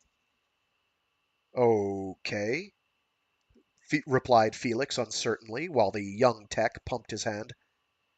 "I'm sorry," said another tech, a bald black woman as young as the first. She looked to Schön nervously. "I'm sorry," she said again. "I told them what we saw. Him fighting the ant like that." "It seems your exploits precede you, Felix," commented Schön with a grin. Felix said nothing. He shook hands with the woman, who called herself something Garonis. The third tech, equally young, stepped forward last, shaking Felix's hand with slow deliberation, while gravely insisting that nothing he could ever accomplish in a lab would mean as much as what Felix did with every drop. Felix didn't catch his name. The introductions completed, the questions began at once. "I bet you've seen a lot of combat, huh?" asked Garonis. "What's it like?" "Have you?" Gavin wanted to know. "Have you seen a lot of combat?" Felix shrugged. "Some." "Tell us about it," blurted at least two of them in ragged unison. "Yeah, what's it like? Is it scary? Are you scared? Is it hard to kill an ant? What does it feel like to kill one? What was it like the first time? Felix stared, unbelieving, at their faces, eager, excited, admiring. Those faces had nothing to do with Banshee, and nothing to do with him, and he could not imagine why they didn't know it immediately. Were they blind? Retarded? Felix's expression dawned belatedly on Shern. She hurried to rescue him. Enough! She barked, clapping her hands for silence. He's here to see the lab, damn it! Shut up and show it to him. We're on a tight schedule. Meekly they obeyed. There wasn't much to see. 4 pressurized vats, tools and trays for dissection, some specimen jars. The explanations for each was lost completely, in the style of the questions, in the sound of 3 voices at once. Shern was quicker to rescue the second time. She gave him, in seconds, the only 2 pieces of information he actually needed to have. When you blaze the spine, make sure you get a section as long as your forearm, she said, and when you bring it back, put it in there, she added, pointing to a slot in on the largest vat. Is that it? He asked. That's it, she assured him, and led him outside to safety. The techs were still wishing him luck as they hit the door.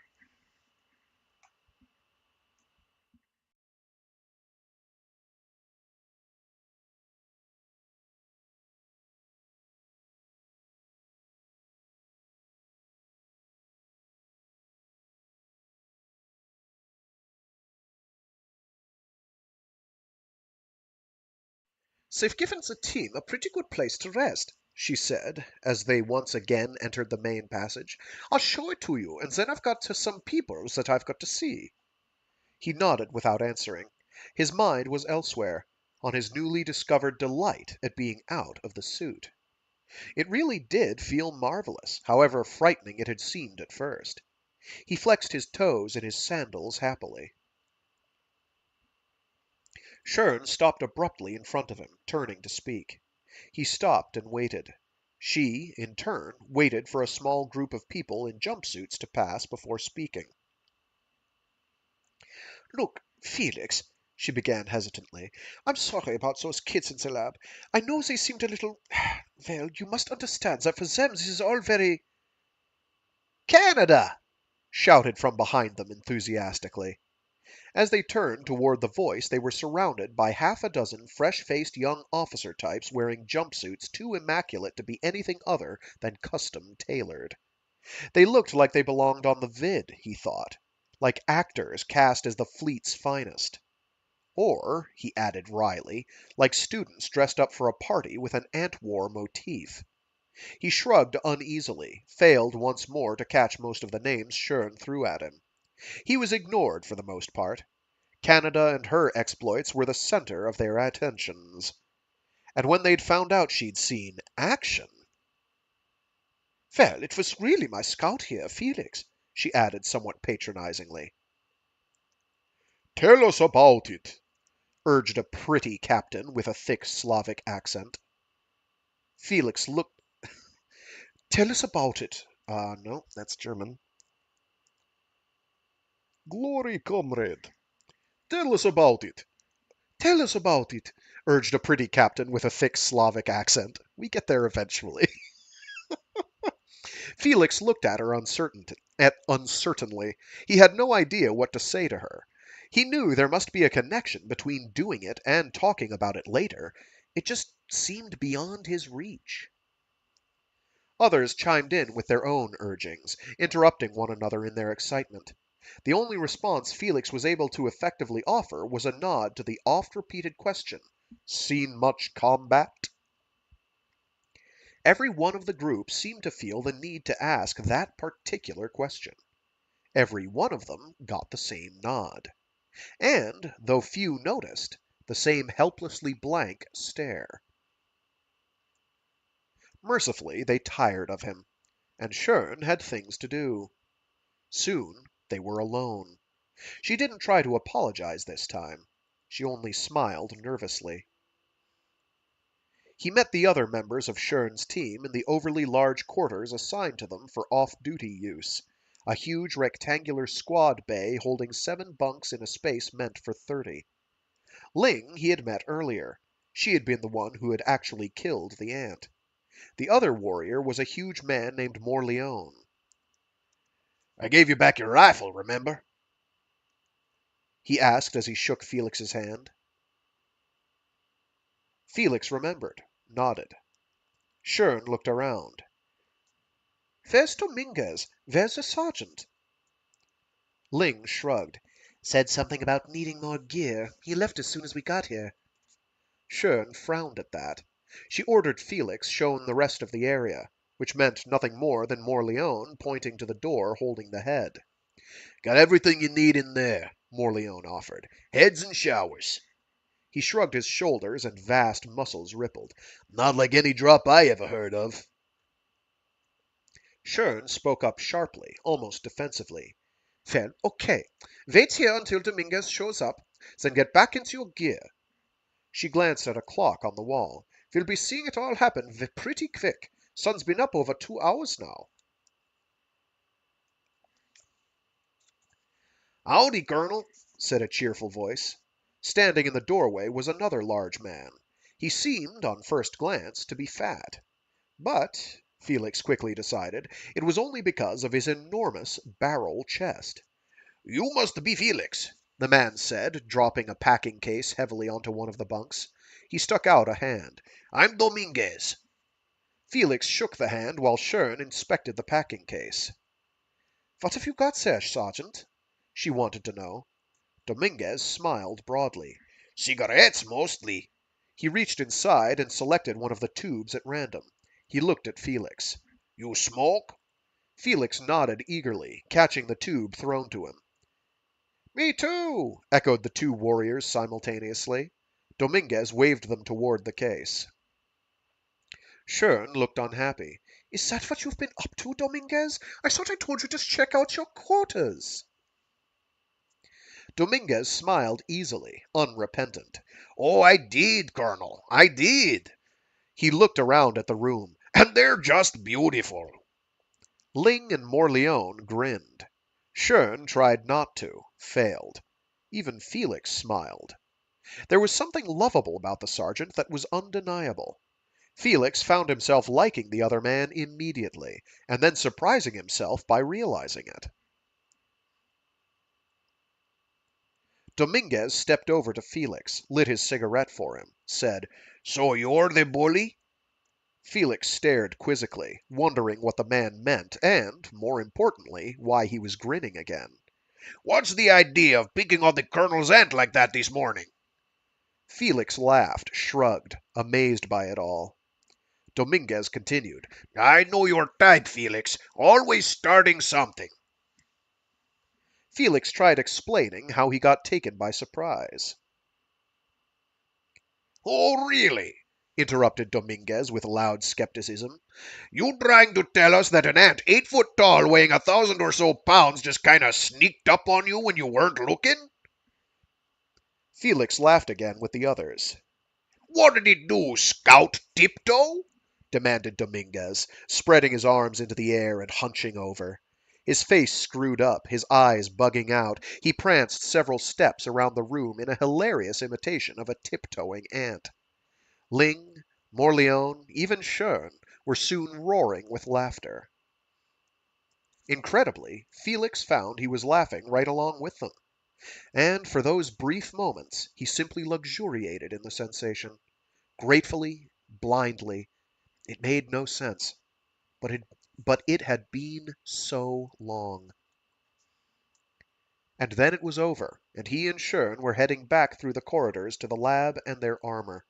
Once more they were assaulted by a gang of fresh young faces, loudly greeting Shern as the old friend she apparently was. And once more they turned to him, besieging him with questions about the ant, about all ants, about fighting them, about killing them. He endured it, nodding, nodding. The contrast between these up-and-coming and Dominguez was inexplicably striking. He wasn't sure exactly why, but their questions, and their eagerness to question, left him cold and closed. He didn't like being around them, didn't like anything about them. But the reasons for his feelings were as much a mystery as his instant affection for Dominguez. Normally, Felix knew full well he didn't notice people at all, much less have emotional reactions to them. There is something very odd here, he thought to himself, glancing at the passage overhead. Something wrong. The drop itself, this bunker, these people, me, especially me. I feel. And that, of course, was it, he realized suddenly. He felt. He felt. Ah, come on. What was it, Felix? Exactly how much combat have you really seen? How many drops? Felix looked at the man who had asked the question, disliking him at once.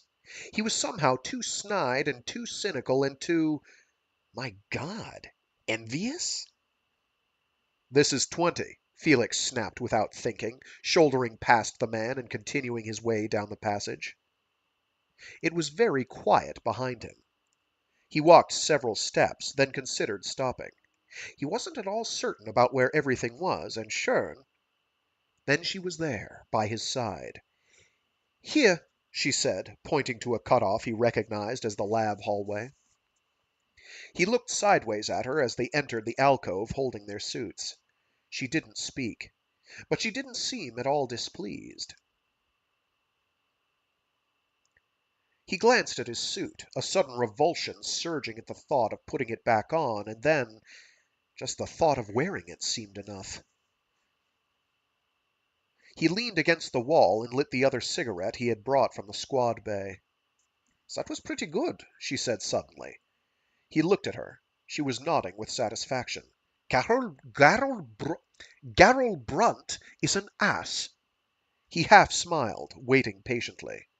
I don't blame you a bit for saying that to him, she continued.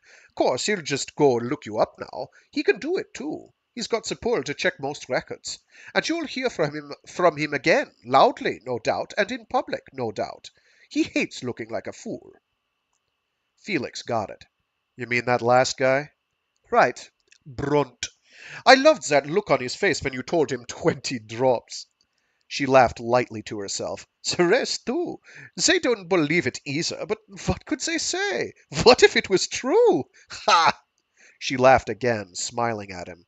I don't blame you a bit, really. Must get awfully tired of hearing that same question. Bet you've heard it a lot, huh? He shrugged. Never so much as today. Really? She asked. She looked thoughtful. Maybe it makes sense. These guys would be awfully curious about combat, since none of them ever should have seen any. Or mostly none. She looked at him suddenly, grinning. How many drops have you really had? 20, he replied absently. But what are they doing here if they... He stopped when he saw her face. Her voice was very deliberate.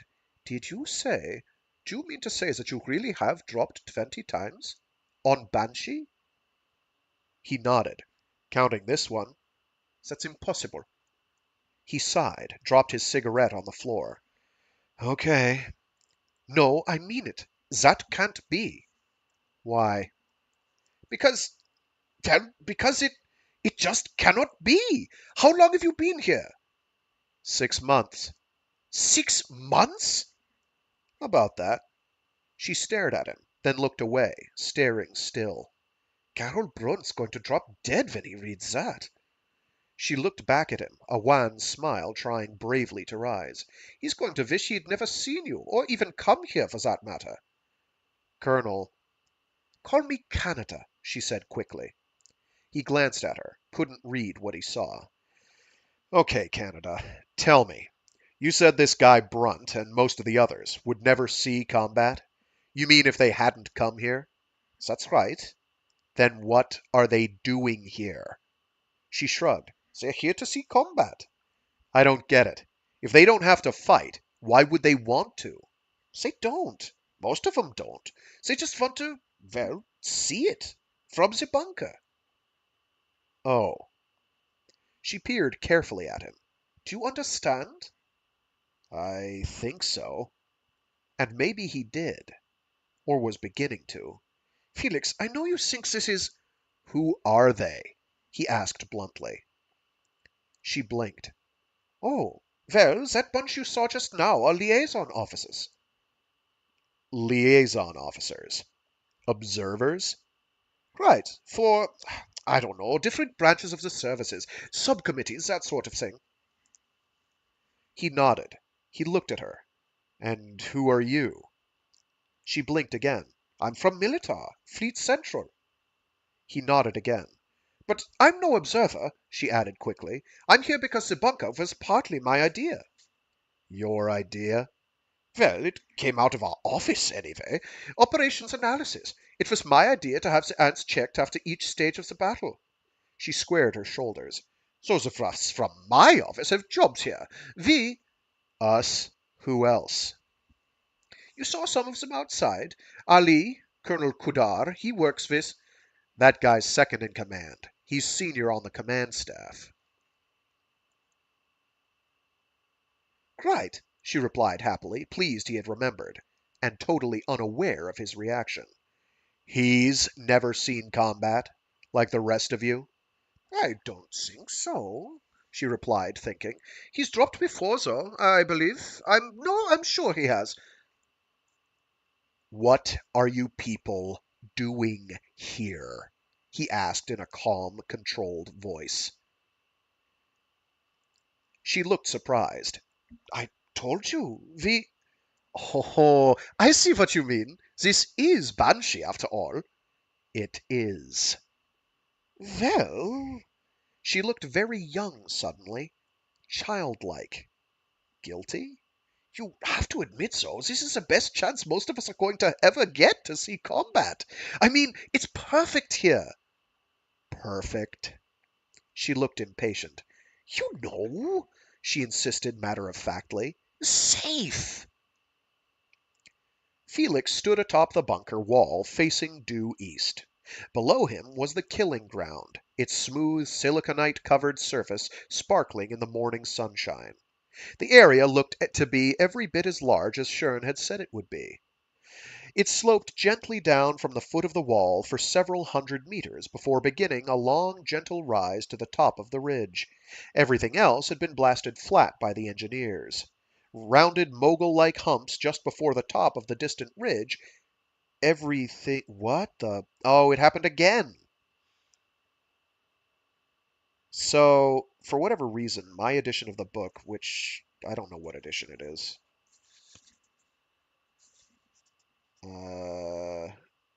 This is claiming it's a first printing, which I find sort of hard to credit because I don't think I got it in 1984. I definitely didn't get it in 1984. I got it substantially later than that. Has some weird editing goofs. So what the paragraph here says, half the paragraph, the area looked to be every bit as large as Shern had said it would be. It sloped gently down from the foot of the wall for several hundred meters before beginning a long, gentle rise to the top of the ridge. Everything else had been blasted flat by the engineers, period. Then it does lowercase r, rounded mogul-like humps just before the top of the distant ridge. Everything else had been blasted flat by the engineers, period. So, something's funky here. Something is funky.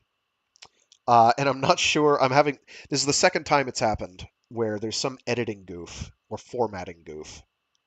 Editing and formatting goof. Where a line gets repeated half. Half a line gets repeated, whole line gets repeated. Everything else had been blasted flat by the engineers. Rounded mogul-like humps just before the top of the distant ridge. Everything else had been blasted flat by the engineers. Sounds kind of insane. But okay, this is why editors should be given more credit. And obviously, whoever was being the editor at DAW Science Fiction at the time that this came out probably should have lost their job. Or at least been told, hey, you didn't do the best job in the world here. But these flubs are infrequent enough that it is fine. I guess.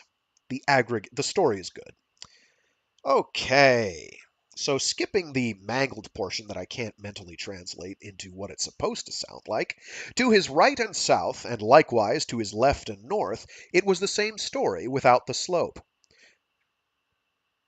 The sand, flat and open, stretched directly away from the wall for half a kilometer.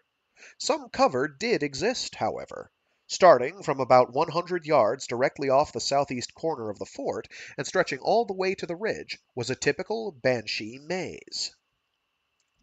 Made of 3 to 7 meter high ridges meandering randomly in any and all directions, as well as the various wind-carved gullies and arroyos separating them, the maze had been considered too great an obstacle to blast away.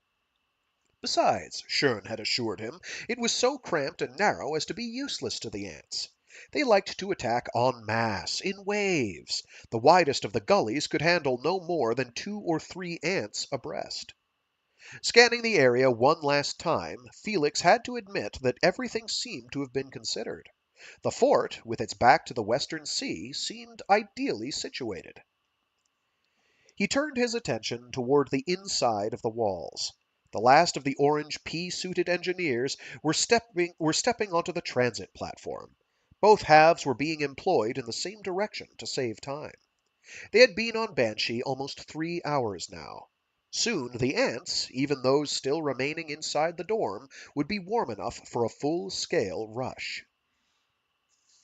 Felix shook his head in awe. Only 3 hours. And they had a fort! Even with the bunker itself having been dropped pre-built, it was an astonishing feat. He would have thought the wall alone would have required at least a day or two. A gust of wind rose quickly and fluttered past them. But no dust. Thanks to the siliconite, their vision would never be obscured by rolling clouds of sand. Maybe they really had thought of everything. Dominguez appeared beside him on the wall. Do you know what the hell's going on? He said bluntly. What do you mean? Felix replied. Dominguez hooked an armored thumb over his shoulder towards the warriors in the courtyard, all 200 plus of them, forming up. We're moving out, for Christ's sakes, Felix. Can you believe it? Why? Dominguez shrugged, snorted angrily. You got me, man. They go to all this trouble to build a goddamn miracle out in the middle of nowhere, then leave it before it does anybody any good. Have you talked to Colonel Schurn? Shit, snapped the sergeant disgustedly. She's too busy hanging out with her chums up there to fool with anything as puny as life and death. Felix followed the other man's gaze to up there, the command platform. He could barely spot her warrior suit amidst several others of equal or higher rank.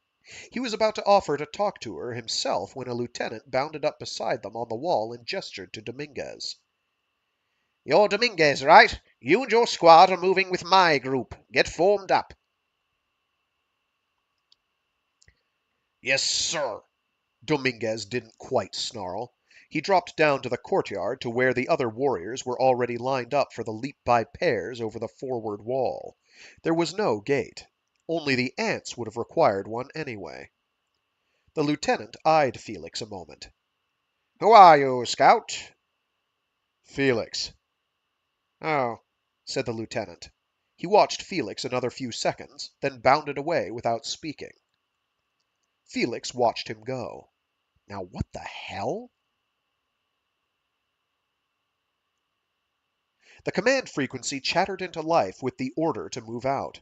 The leaping began. Felix watched in silence as almost the entire complement of warriors exited the fort. In seconds, only he, the cannon crews, and the brass jamming the command platform were left. Felix glanced back toward the bunker itself. The liaison officer observers, or tourists as he had privately labeled them, were nowhere to be seen. He assumed they were waiting to see that it was, in fact, as safe around here as it was fun. Or perhaps they weren't even grounded.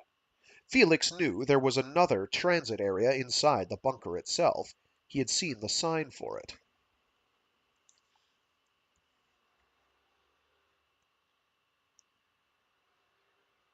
I just got lost. There it is. He watched the two lines of the warriors working up the forward slope toward the ridge. The leading edge of the formation was already passing through the moguls and out of sight over the ridge. Within another few minutes, the entire troop would have reached the dorm itself, only a quarter of a kilometer or so past the ridge. It was insane. Shern appeared on the wall beside him a few minutes later. "You ready?" she asked. He nodded. "What else?"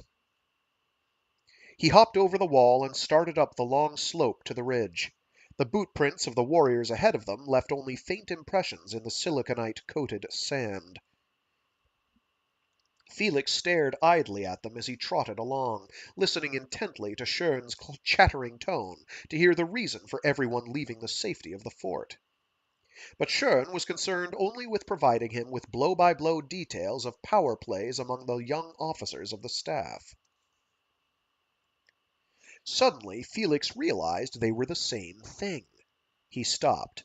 "Let me get this straight.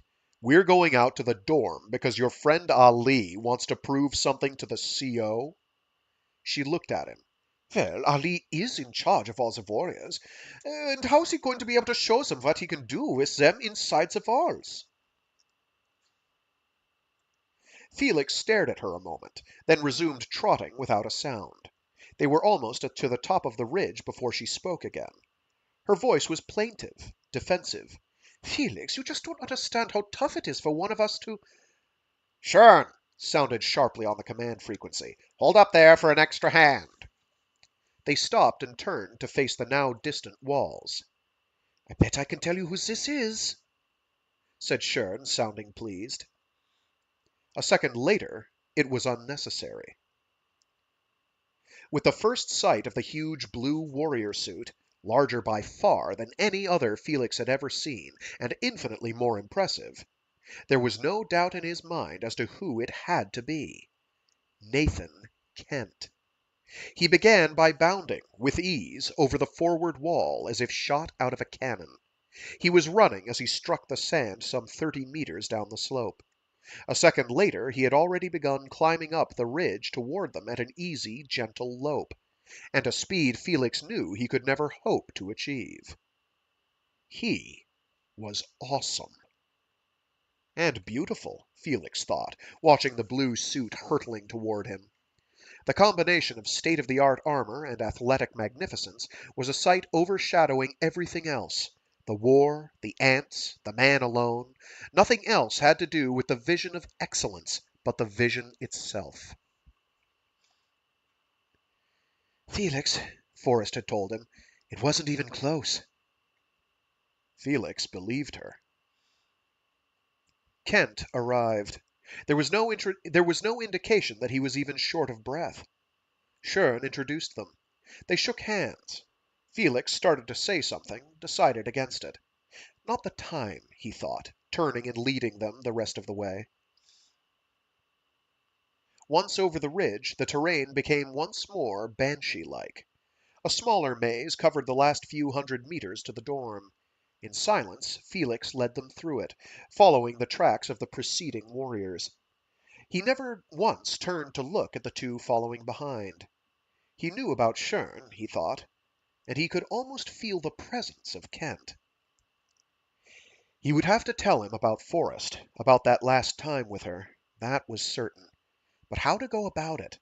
He had debated that with himself on and off from the first moment of meeting Kent in the drop bay. What to tell Kent about Forrest? There was much to tell. For one thing, Felix thought her to be the best armored fighter he had ever seen, himself included. And besides her skill, there was her bravery, no less considerable. Her value as a companion was no doubt well known to Kent already. And though Felix doubted Kent would find the topic boring, however often it was discussed, there was much more to say. Much, much more. She was very proud of you, friend Kent. On top of that, she respected you for what you really were inside. And something else, friend Kent. Forrest loved you. Yes, she did. She loved you. The way it should be done, and for always. Forever. To the very end. I know, for when she died saying so, it was in my arms. My God, he thought suddenly, feeling the tears on his cheeks. I'm crying. How weird, he blurted out loud, stopping short. The two wanted to know what he meant, what was going on. They weren't at all satisfied with his nothing. And as they resumed the trip, he could sense their uneasiness. But he didn't care about theirs. His was plenty for the moment. What the hell was happening to him? The maze parted at last, revealing the warriors deployed in the classic fleet semicircle. Less than 40 meters beyond their positions, the roof of the dorm itself shone in the sun. Awfully close, Felix thought. Awfully damned close. Shern raced past him to the knot of warriors around her friend Ali. Is that it?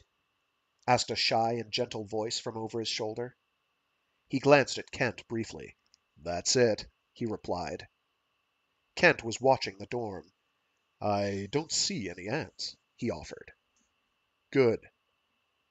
Felix! Shern called, waving him toward the group. 2 of the other 5 scouts were already there. You're being drafted, she explained. She indicated the other scouts. Ali, Colonel Kudar, wants you 3 to make a scan around the far side of the dorm. Felix nodded to the other scouts.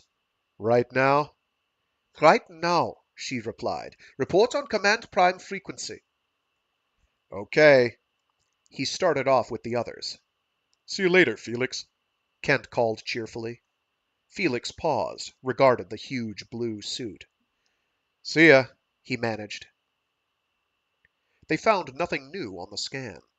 The dorm was situated in the middle of a large depression on a relatively flat plain between several sections of a maze.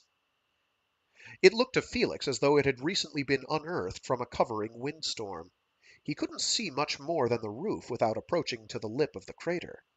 One of the scouts suggested that they do that very thing. Felix stared him into silence. It was plainly evident that neither of the other 2 scouts had seen Banshee or ants before. In fact, he soon discovered, none of the 6 scouts on the drop, besides him, had ever seen Banshee. None had ever worn scout suits before either. They were all from Militar, all green, and all thankful to Canada for getting them this chance to see the real action.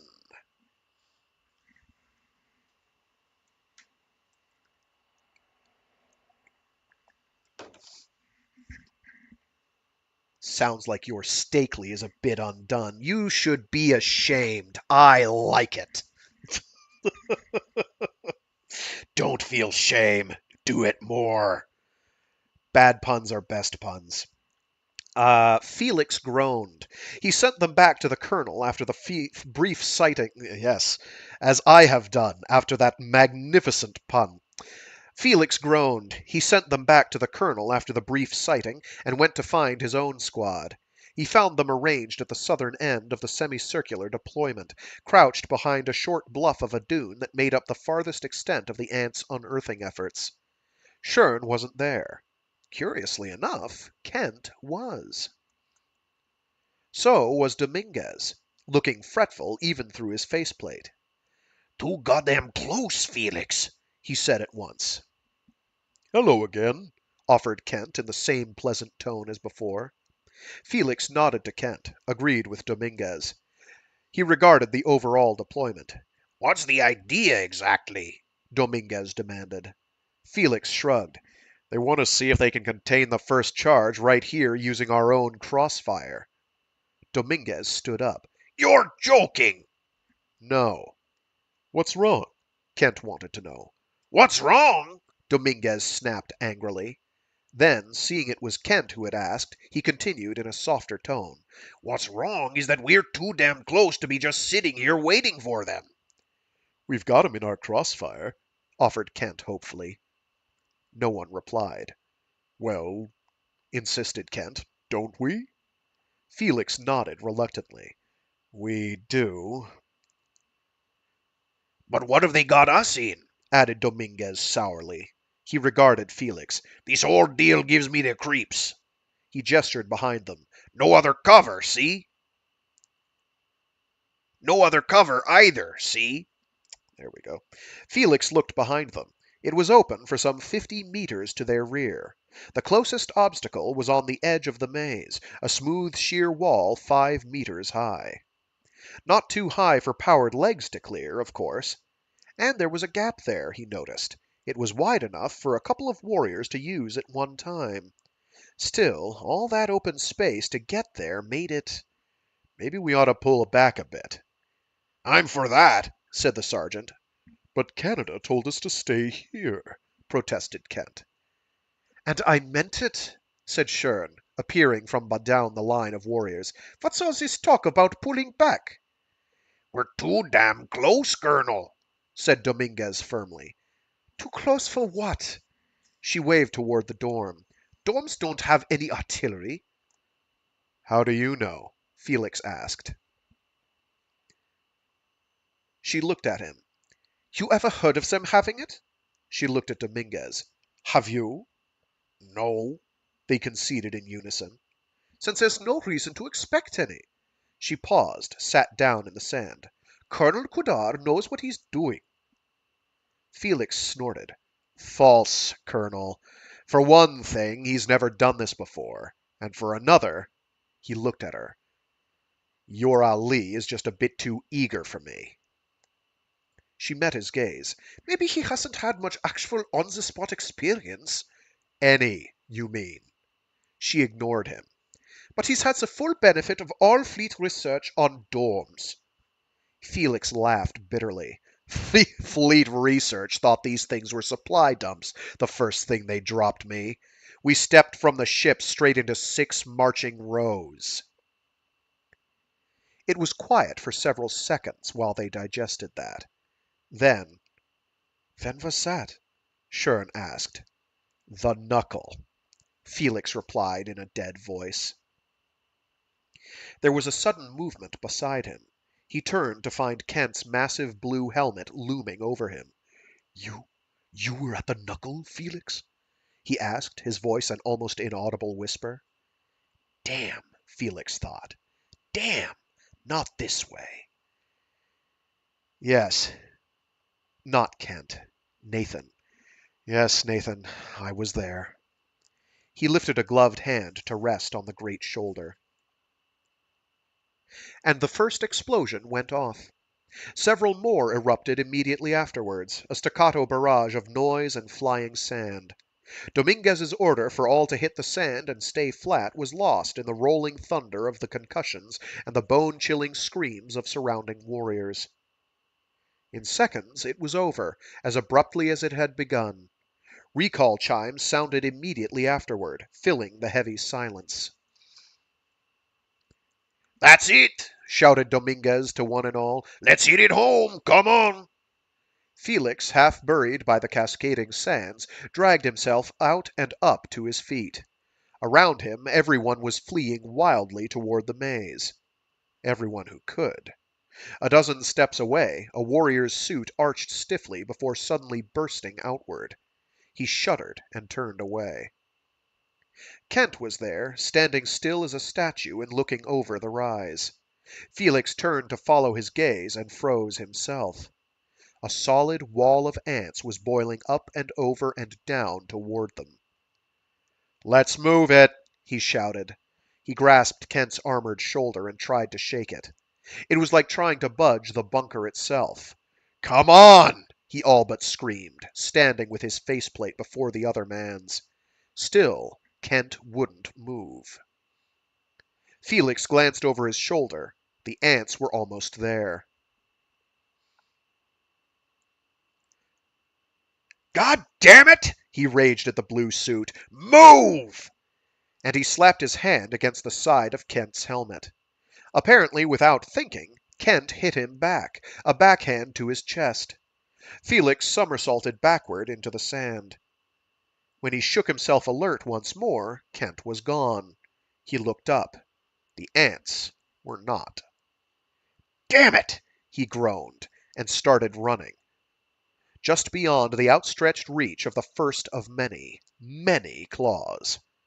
Ahead of him, he saw the blue suit reach the first wall of the maze and vault over it. 5 meters over it. Awesome, he thought again. But then all thoughts were lost to his flight.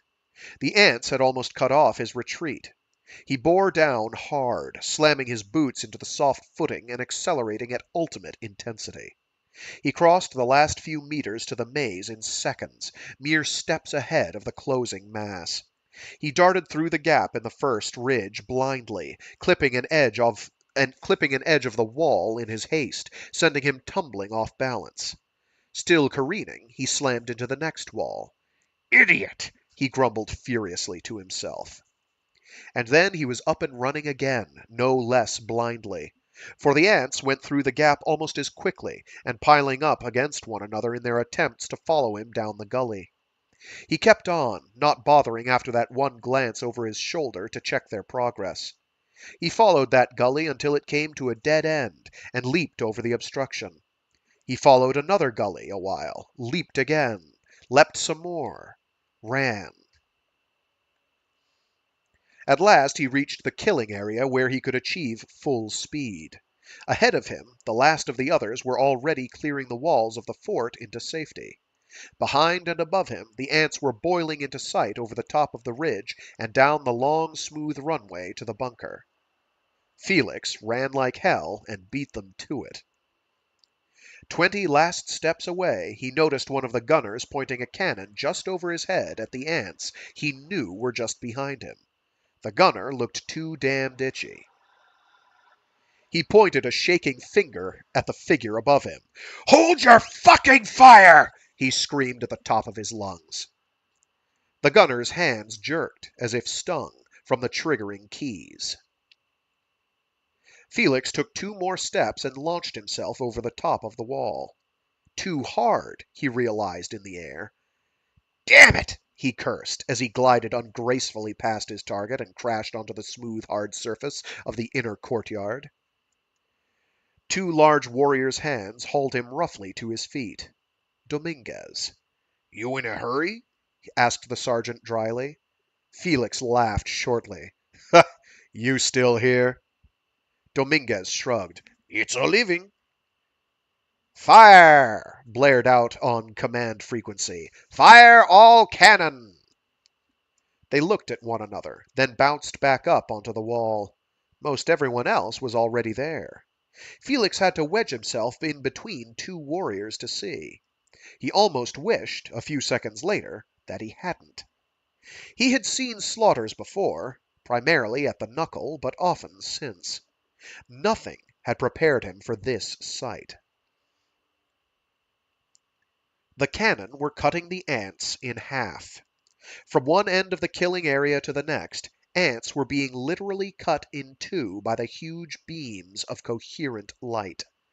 It happened too quickly for them to hide, even if such would occur to them.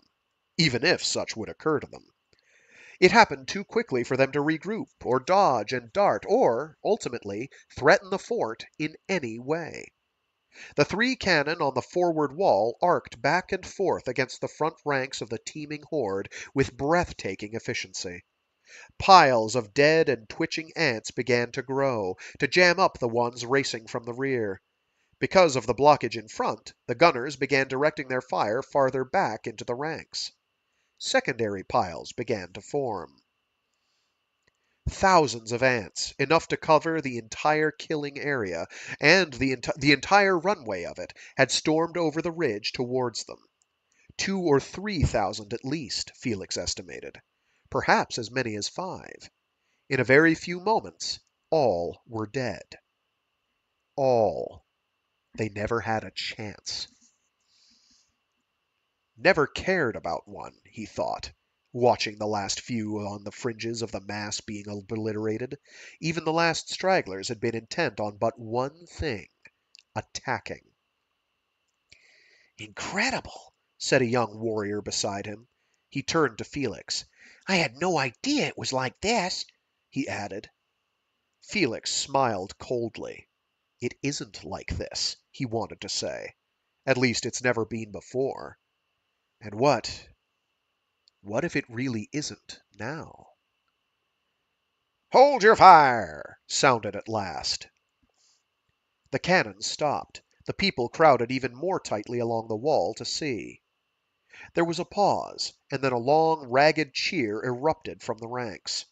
Felix found himself standing next to Dominguez once more. The sergeant hooked a thumb toward the mass of dead.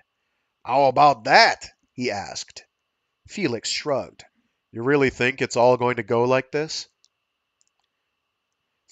Dominguez nodded, understanding.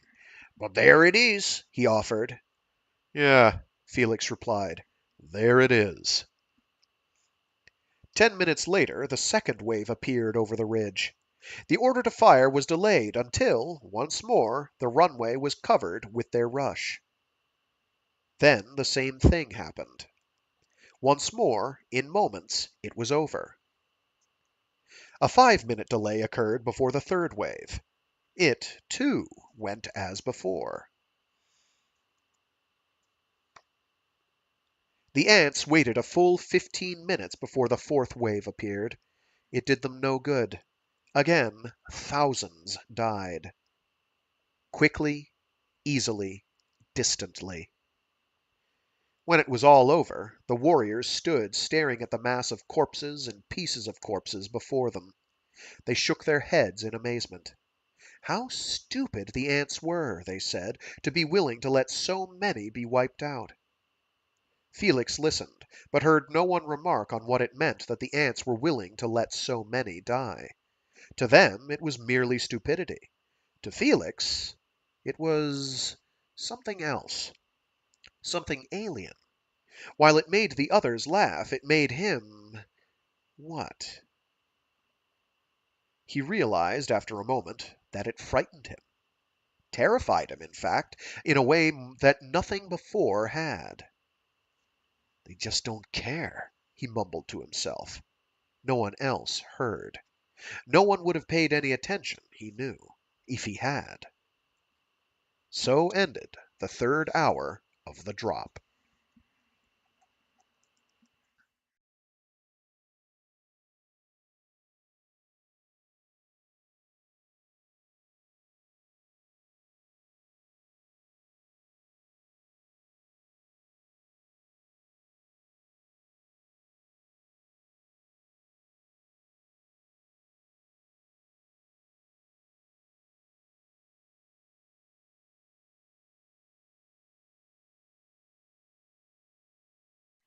Shern's squad formed on the southeastern corner beneath the cannon platform.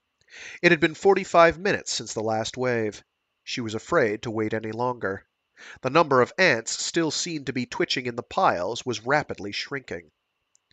"We want the ones still alive if we can find them," she admonished the team, "or just recently dead." They nodded. With Felix in the lead, the 5 of them went over the wall. They were lucky. The first pile they reached had ants still jerking spastically.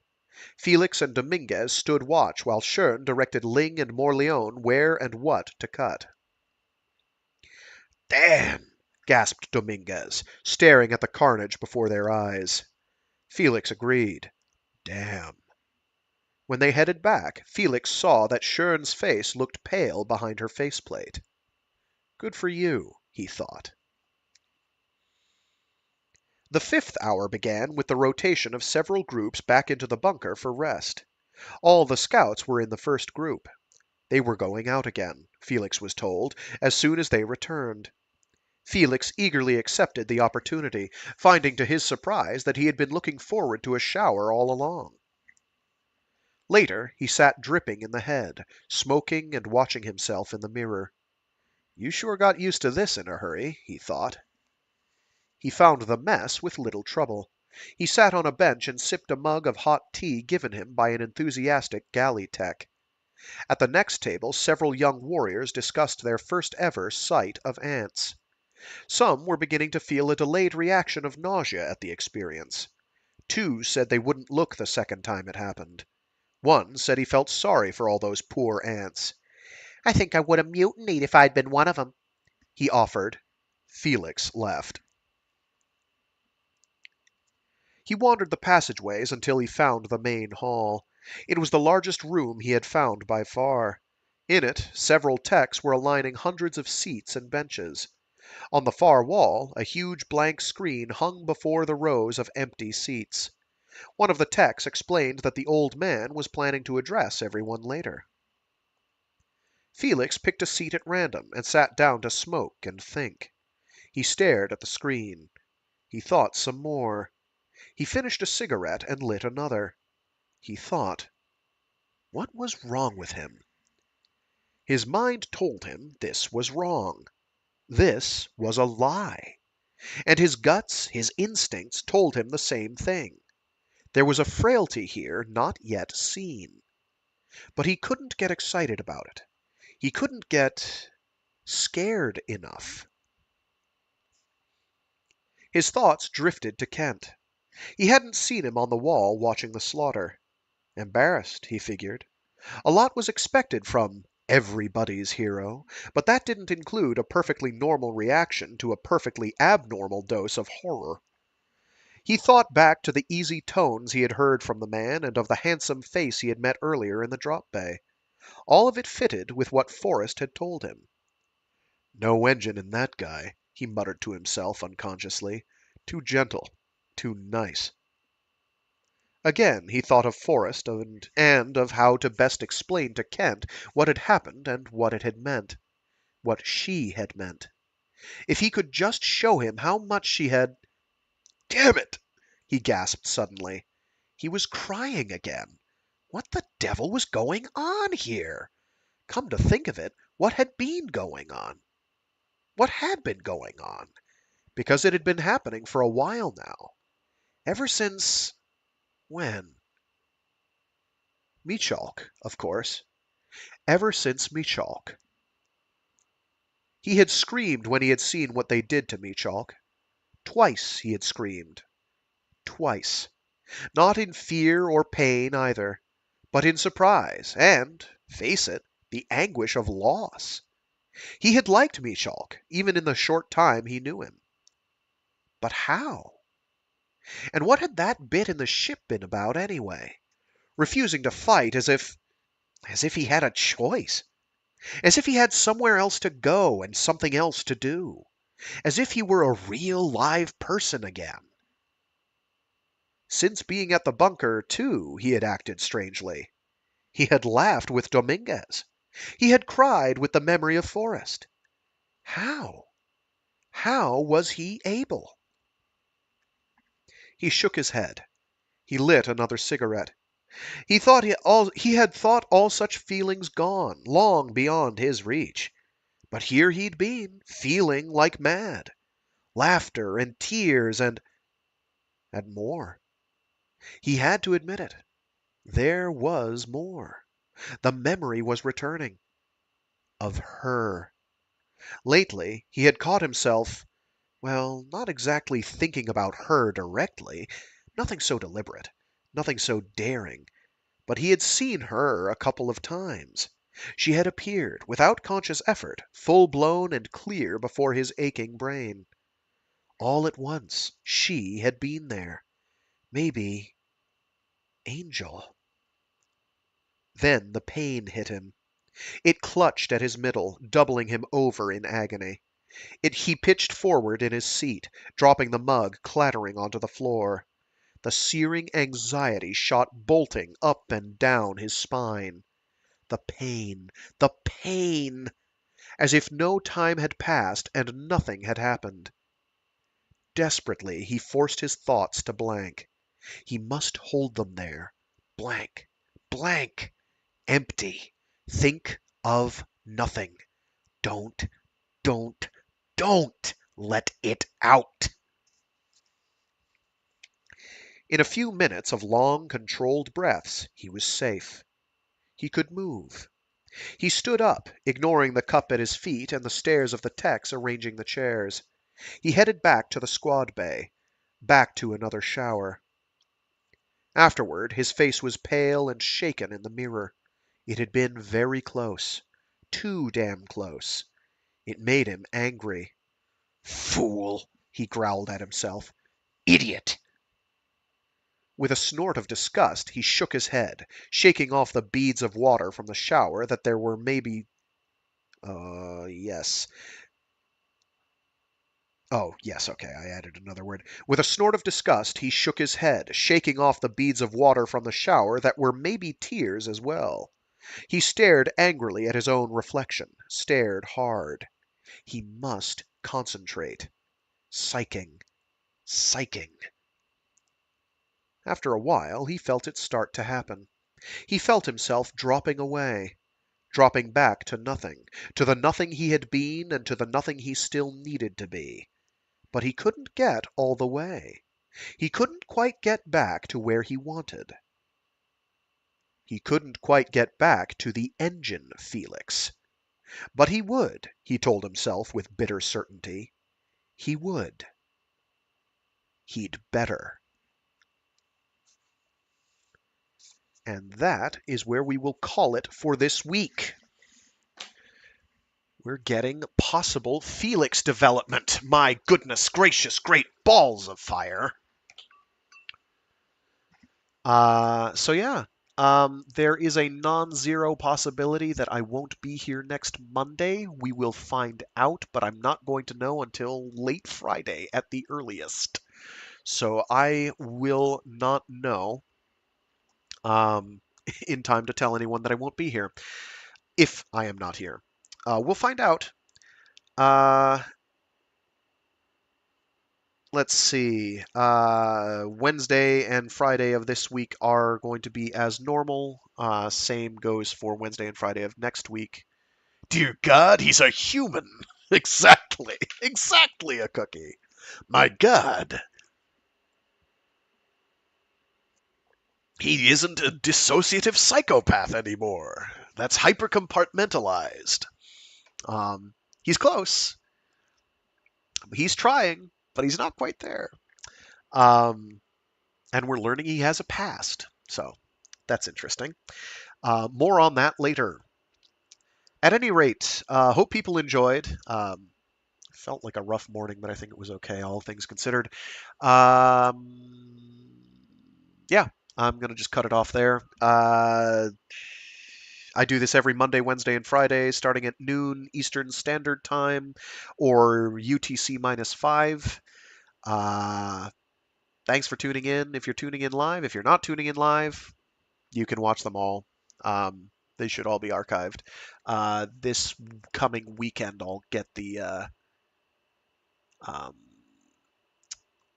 I'll get the playlists updated. With that, I got a scooch. Thanks to everyone who tuned in. Stay safe, stay sane, and be decent to each other. Until next time, toodles.